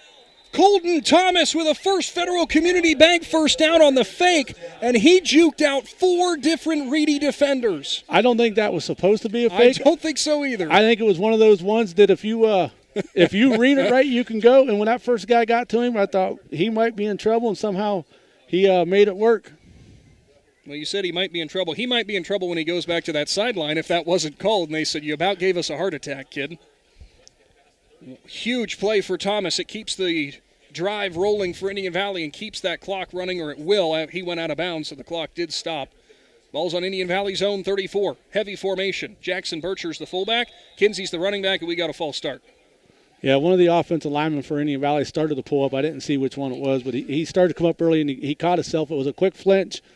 But if I seen it up here, they all seen it down there. Yeah, our eyes aren't too good from up here, and actually, Shannon, I think some days your eyes might be better than mine. So it will be a 1st and 15 now. Back him up to the 29-yard line. Tanya McComb checks back into the game as Carter goes into the huddle now. 8:10 to go. Game's far from over. 3 scores you're up, though. Shannon, you're feeling pretty good. So the MO, I would imagine, just keep running it up right in between the tackles. And sure enough, that's what they'll do. Kinsey, though, is bottled up as the Bishop Reedy run blitz there busts through and disrupts everything, maybe a gain of a half yard. Yeah, Kason Abbott, number 15 for Reedy, man, he come in and blew up his blocker and knocked him back into Kinsey, and then he wrapped both of them up. And we were not used to seeing that.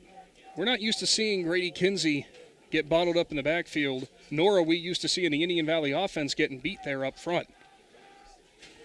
Credit where credit is due. The Silver Knights, they've not backed down from this challenge.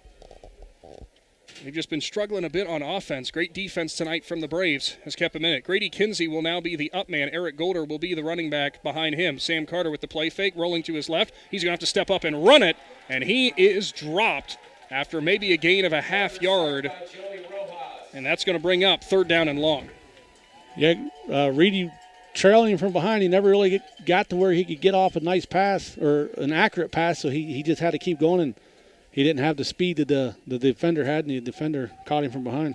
So it is a 3rd and 13 now. The Braves still ticking away at that clock, 6:40 to go here in the 4th. Indian Valley's formation here, they're going to come out with Tanyan McComb out wide and trips wide receivers right here. Not used to seeing this, Shannon. Shotgun formation, pistol formation, actually. Carter has Kinsey behind him. He will look off to the right. Nothing there. He's going to bounce out behind his left tackle, delivers it down the sideline. It's going to be caught by McComb, who's going to be driven out of bounds at about the 39-yard line, well short of the 1st down. Yeah, well short of the 1st down, and it stopped the clock.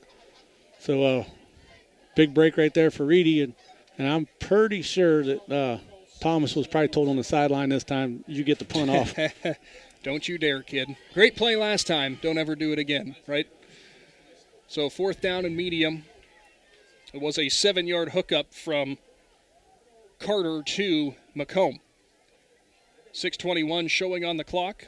Good snap back to Thomas, who will deliver an end-over-end kick, and it's going to roll right past Miller, check up at the 20, and take a turn, and now go back to about the 16-yard line. That's where Bishop Reedy will take over. Indian Valley still leads 34-13, just 6:21 to go. Big Z Sports returns in 30 seconds.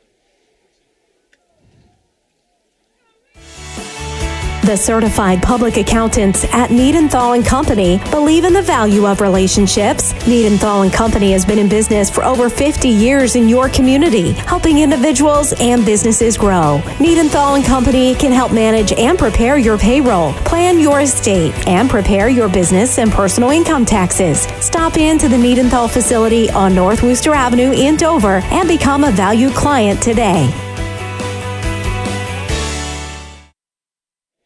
Welcome back here to the Hartzler's Quality Housing Mobile Studios. Big Z Sports with Claxon Communications, and, of course, all of our sponsors in DAC Vitamins and Minerals, TMK Valley Propane, the Tuscarawas Insurance Agency, and Novelis.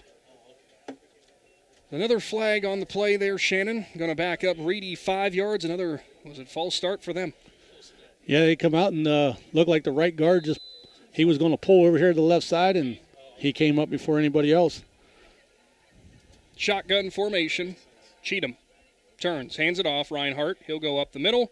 He will run into a pile. That pile's still being pushed, and he'll go to about the 16-yard line. So make it 2nd down and 10 now as he got the 5 yards back. Another quick look at the Commercial and Savings Bank scoreboard. West Holmes has taken the lead 14-13 in the 4th quarter over Galleon. Steubenville still leads Licking Valley, but it's now 50-26. Who was the other game? St. Paul and Malvern. St. Paul still leads that 14-7 in the 4th quarter. It was a shotgun handoff. Cheatham to Reinhardt. He goes forward for about 2, maybe 3 yards, and then gets gang tackled by the Braves. 5:30 to go here in the 4th quarter. For Bishop Reedy's sake here, Shannon, they got to go, and they got to go now, but they're content handing it off to Reinhardt, who's been their primary offensive weapon this year. Yeah, that scoreboard's falling fast. You got to find a way to score now.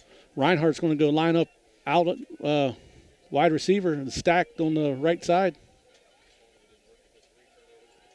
Cheatham rolls right, looking, steps up, past the line of scrimmage. He's going to try to scamper towards the 1st down.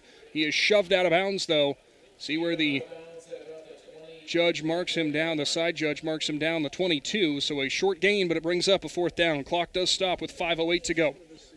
Yeah, he was looking downfield. He was trying to figure out who he was going to go to there, but everybody was kind of covered up right there, and he was forced to run it. Nice job by Indian Valley.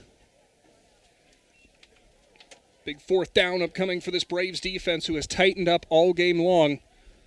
Shannon, if they're going to pass, I'm just going to hazard a guess they are not going to throw it Tanyan McComb's way. 3 interceptions for him in this contest.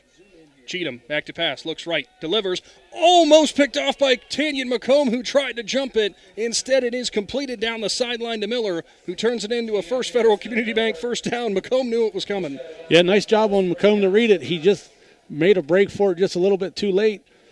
That's kind of one of those ones now as a player, you're second guessing it. You went for it. You're thinking, should I have done that? Should I have went for it, or should have I tried to blow up the wide receiver? But either way, it's still the 1st down for Reedy, and they got a long ways to go still to score a touchdown.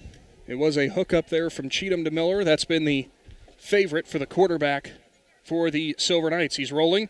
He's rolling to his left. He's got backside pressure and a huge block on the edge as Riker Williams and I could not see who else got absolutely lit up by Dent, and here comes the flag late. Riker Williams and Owen Faulkner got absolutely leveled by Dent, and I don't know if they're going to call maybe blindside. Yeah, they're going to call blindside on that. See on the replay here, Dent goes back, and I don't know if either player saw him coming or not. Have to wait and see as the official's talking it out now, and sure enough, that is what they are going to call. Blindside block, and we'll back them up. The Bishop Reedy fans not happy with the call. Shannon, just given what we saw, though, on the screen, I got to say I have to agree with it. Yeah, it was well past him, and he come running in. You're coming in to try to help your quarterback. You're better off just to run in there and get in the road. You don't want to clean somebody. If you just run in there standing straight up, they're going to run into you. You're not going to get called for the blindside block. But the way he led with his helmet and his shoulder pads, it's going to get called every time. So that will push the ball back now to the 21-yard line on the spot foul. So it will make it first down and 25. The pass from Cheatham went well out of bounds. I was more concerned about Faulkner and Williams, who were both down for a little bit. They got right back up, though, eventually. And we're going to have a Indian Valley player jump off the left side, so give them 5 right back. Couldn't tell who jumped, but regardless, It will now make it a first and 20. Yeah, it looked to be Titan Peterman over there. It looked like he jumped off sides on the left side. Williams is still in. I thought maybe Williams come out on that. That's typically where I think Tyson Pryor would have lined up at, but they got to make some different guys get in there to fill that position tonight, and the young freshman Titan Peterman. First down and 20, deep in Reedy territory. They've only got 4:50 left in this game, trailing by 21. Reinhardt will motion into the backfield in the shotgun. One wide receiver either side of the formation. They've been doing that all night. Cheatham looks left side, tipped and almost into the hands of Cam Guspert, who tipped it up into the air, and it would have been to himself if he looked up. It was right above his head. Yeah, he lost it. He made a great play, got it tipped up in the air. He's out there. He keeps throwing his arms up in the air because I think the ball come back down and hit him on top of the helmet. It certainly did. Cheatham looked to his left, and poor Guspert he picked up Reinhardt. He did what he was supposed to do. He found the receiver and wanted to play him to make sure he couldn't catch the carom. Good play for the senior. He's made some contributions tonight. Huge touchdown pass down the seam to him. And playing good on defense, too. Dent now goes out to the slot. Reinhardt back in the backfield beside Cheatham. He will look. Steps up, and he gets backside pressure. Deacon Trimmer hits him hard, but he delivers through it. Back up to around the original line of scrimmage to the 36-yard line now. A hookup of about 12 there. Nice job by the receiver. He had to go down and catch it. He went so low to catch it, he actually, put his knees on the ground, so he was down as soon as he caught it. So it will be a third down and about 8. Deacon Trimmer tonight, the 2 hits that he has dished out on Cheatham, Shannon, they're bone-rattling. Into a starting role to stay on the field. Timeout Bishop Reedy, and we will step aside for 30 seconds as well. Today's time. Specializing in braces and Invisalign for children and adults, Dr. Springer provides smiles that can be recognized anywhere. Just in the business. Housing Mobile Studio, just 4:16 to go in the fourth quarter. Certainly looks like the Indian Valley Braves are rolling right through to victory as they lead by 21 here. Third down and 8 upcoming. Bishop Reedy still fighting. Trips wide receivers here on the left actually stacked up in a line, Shannon. And Reinhardt right in the middle of it.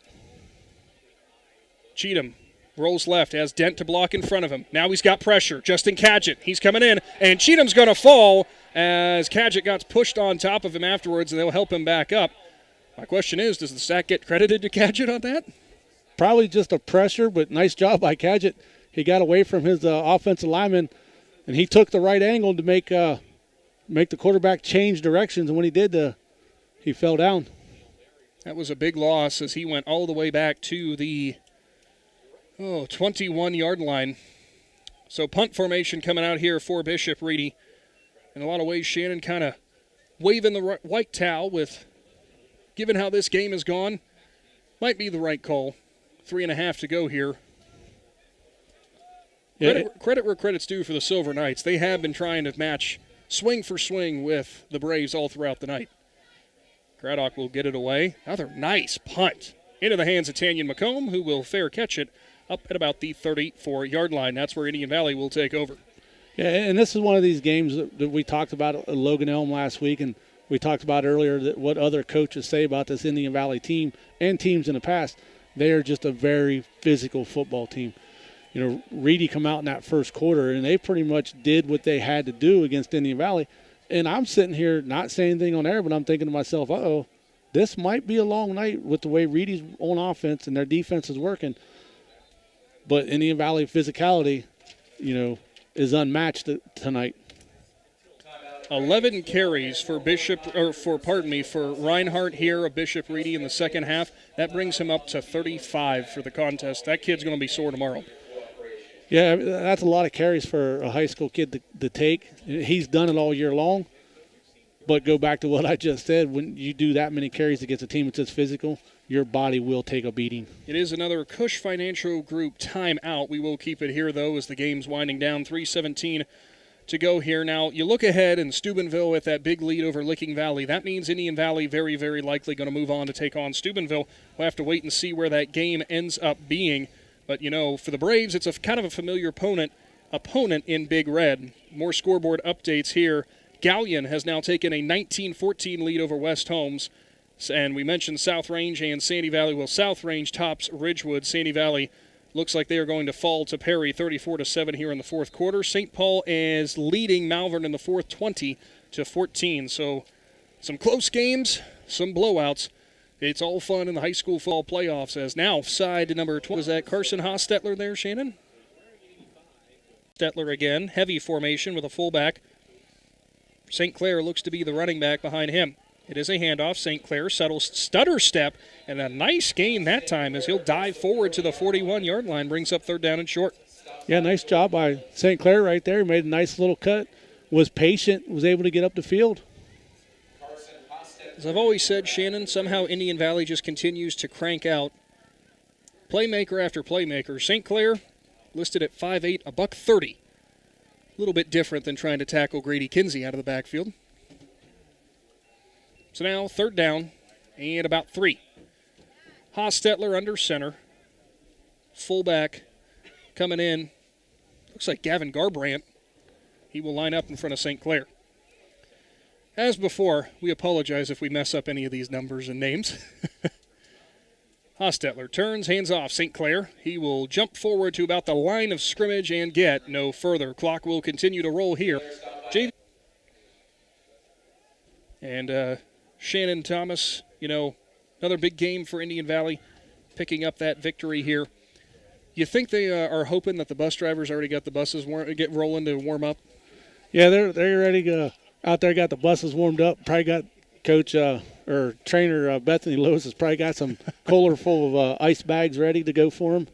A lot of those heat packs.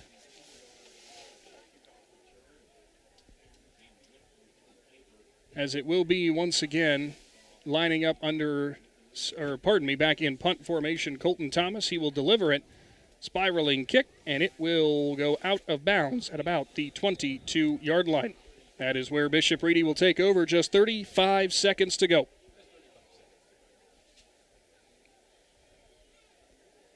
For Indian Valley again, winner of this game moving on to the Division 4 Region 15 semifinal, appear to be pitted up against Steubenville. As sure enough they will, because Steubenville just went final over Licking Valley 50-26. So Indian Valley, a familiar opponent at this point of the season in the postseason in Steubenville. Yeah, they played them last year, and I know Indian Valley's looking to get back out there playing, but Steubenville is one of those premier teams in the state of Ohio, and the Braves will have a lot of work ahead of them this week. So now, Bishop Reedy looking to close the game out. It's a pop pass. That's going from Cheatham to Miller, who will try to elevate over the defender and will be tackled to the ground. And now we've got flags coming in here late as the defender who knocked him down, Parker Quillen. Not sure what the flag is, Shannon. You're not allowed to hurdle in high school football, I believe. Didn't we see Kinsey do that last week? There's a roll there, and it might be if the defender is standing up. Is engaged or is standing up? And it almost looked like he signaled face mask. No idea where that would have come from. So instead, that nice run, or the pop pass, I should say, to Miller will not stand. I'm as lost as you are. I'd have to go back and see if there is a hurdle roll. I thought there was a hurdle roll. There's something. I don't know what it is, though. If a player is standing, I don't think you're allowed to try to hurdle him. But I'm not sure. I mean, he tried to hurdle a kid that was standing up, and he almost paid the price for it. So it will be Cheatham in the shotgun. Reinhardt motions right. 15 seconds to go. Screen pass, left side, Miller. He will be wrapped up and finally driven down by Garbrandt, who has his first tackle of the game. 5 seconds to go, and the final whistle will sound. The Indian Valley Braves pick up the 34-13 victory in the second round of the Division IV Region 15 OHSAA playoffs. Well earned for Indian Valley. Shannon, touch and go there in that first quarter, but they pull away late. And really, the score almost mirrors what these two teams had last year against each other. Yeah, the same thing pretty much happened last year. Bishop Reedy come out last year, got a quick start, and Indian Valley got them off their game last year. And pretty much the same thing that happened this year. Last year's game ended up 34-10. This year's game ends up 34-13. So it was a game that we expected to see a lot of Reinhardt. We expected Indian Valley to bring the physicality, and they didn't disappoint. Not at all. So both teams shaking hands at midfield as the season will come to an end for the Bishop Reedy Silver Knights. Great year out of them. Great fight in this game. And I'm sure with a lot of juniors on this team and contributors, not a very good chance that they will be back at this stage next year. For the Indian Valley Braves, they keep on rolling as they will look and set their sights now on Steubenville. We will go ahead and take a timeout. Again, your final score, 34-13. Indian Valley downs Bishop Reedy. We're going to tally up some stats, tell you more about the game, and also name our McInturf Realty Player of the Game. Stick around. High school football lives here with Big Z Sports. Planning your next vacation or home improvement project and worried about managing expenses? CSB can help with that. Setting a goal is the first step to achieving your vision, and CSB's Money Manager tool helps you get started. Whether you are recovering from Christmas spending or preparing to send kids to college, the Personal Financial Management tool helps you set goals, track your spending, and monitor your progress. Money Manager is available within CSB's online banking. Check it out today. The Commercial and Savings Bank, member FDIC. Let the experts at Bear Carpet One in Sugar Creek help you pick out the right window treatment for you. Bear is now carrying Alta Window Fashions. Their cost-effective, made-in-America blinds and shades come in many styles. Honeycomb, roller shades, wood, faux wood, aluminum, and vertical blinds. Even custom shutters in many fabrics and materials. Alta blinds and shades can be automated through a remote, smartphone, or even voice. Come check out Bear's Alta display. Bear Carpet One, just off Route 39 in the Salzburg Plaza in Sugar Creek.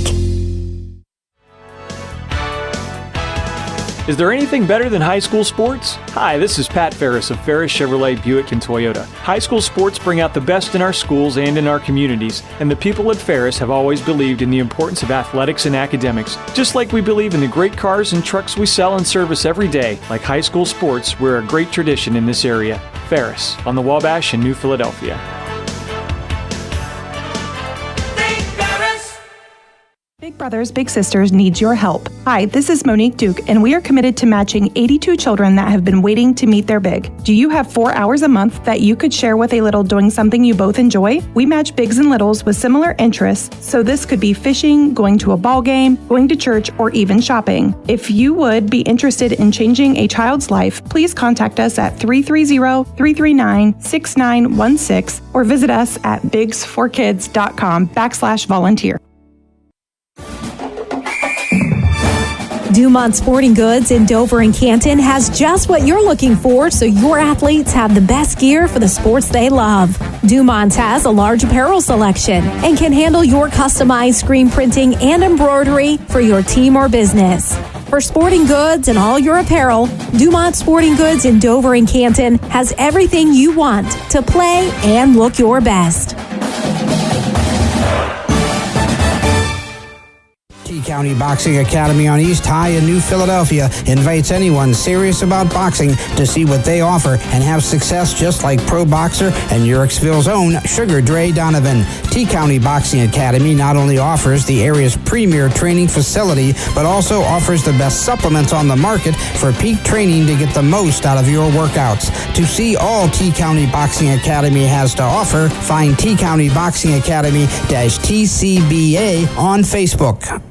Cush Financial Group has been proudly serving the financial needs of local community members for over 35 years. The team at Cush Financial follows an industry-leading service model with the unique approach and fiduciary responsibilities associated with their board-certified financial planner. With over 75 years of combined experience, the advisors at Cush Financial Group are here to help you achieve your financial goals. Contact the office at 330-308-8700 or visit cushfinancial.com to schedule your free consultation today. Securities and investment advisory services offered through Independent Capital Company Incorporated, member FINRA, SIPC. Top Notch Auto on East Plum Alley in Janaden, your one-stop shop for all your vehicle needs, offering an experienced staff that can handle just what you need to keep your vehicle running at its best. Top Notch Auto specializes in diagnostics with state-of-the-art diagnostic equipment. Whether your vehicle needs routine maintenance or major repairs, Top Notch Auto can handle all your vehicle needs. They also offer a large selection of tire brands, including Goodyear, Kelly, and Cooper, just to name a few. Find Top Notch Auto LLC on Facebook or call them at 740-561-4100. Busy schedule? Check out Benson's Heat and Eat section with a variety of entrees and sides for you to choose from. And don't forget, Monday through Friday from 4 to 6, Benson's culinary team prepares hot, made-from-scratch dinners, complete with garden salad and bread and butter. Just call ahead to order.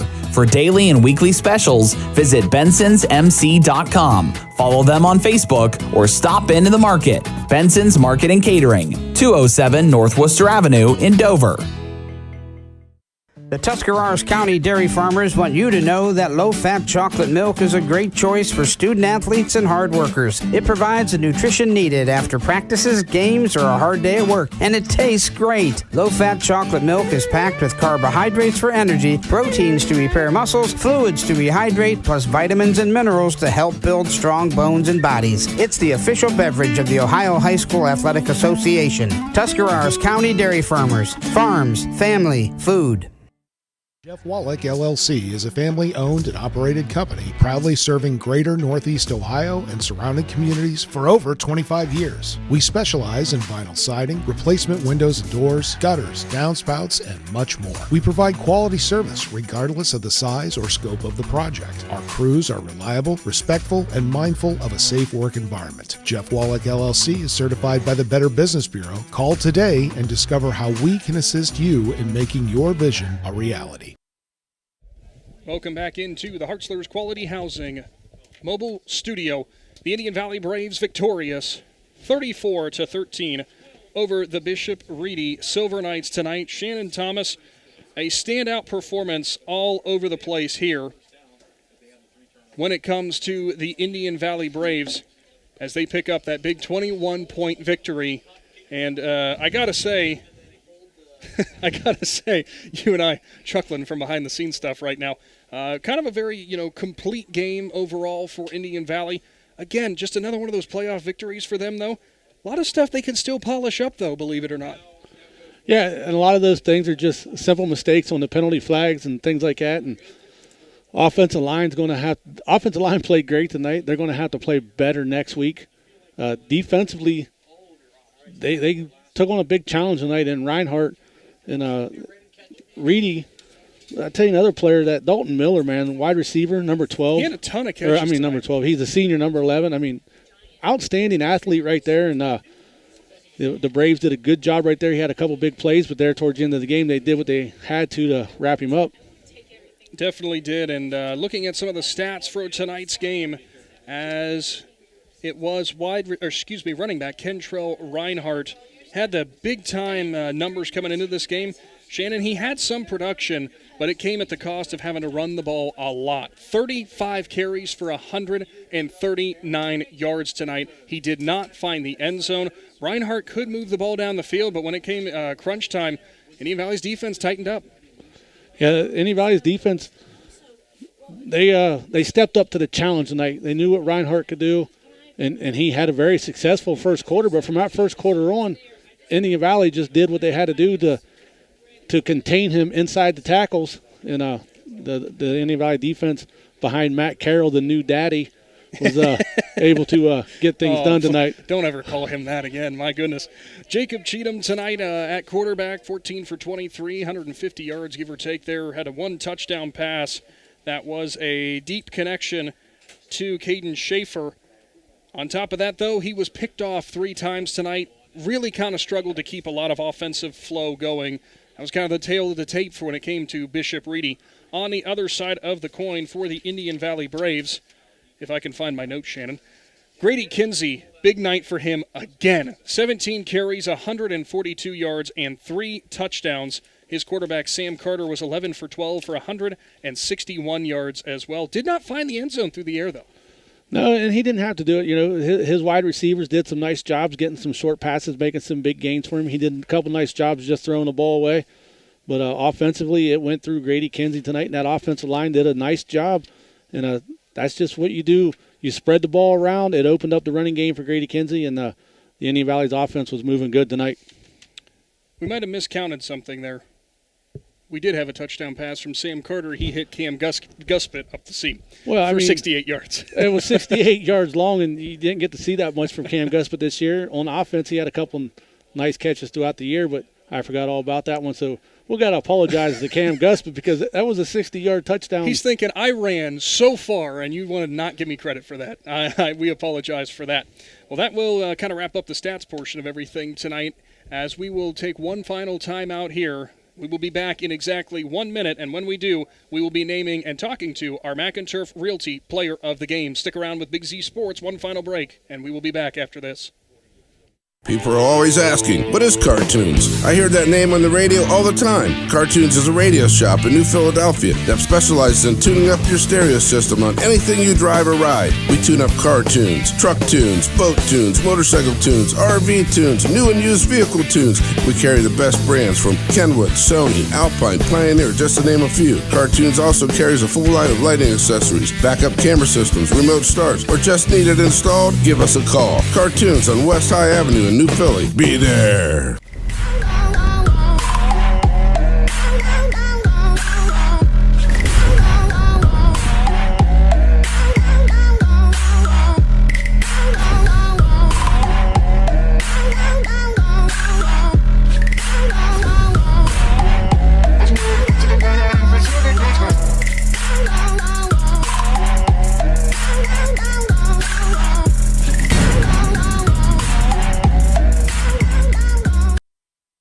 Final time tonight from the Hartzler's Quality Housing Mobile Studio in Central Crossing High School in Grove City, Ohio. The Indian Valley Braves down the Bishop Reedy Silver Knights 34-13, and we'll move on to take on the Steubenville Big Red in Division 4, Region 15 in the high school playoffs. We will now announce our McInturf Realty Player of the Game, and this player, we said his name more than a few times tonight when it came to the defensive side of the ball. It is none other than senior Tanyan McComb. Tanyan, 3 interceptions for you tonight. It really seemed like you were reading the eyes of the quarterback super well. A couple diving grabs for you as well. Yeah, just trying to go out there and make plays. It was something to struggle on with early in the season, so just going out there giving them all.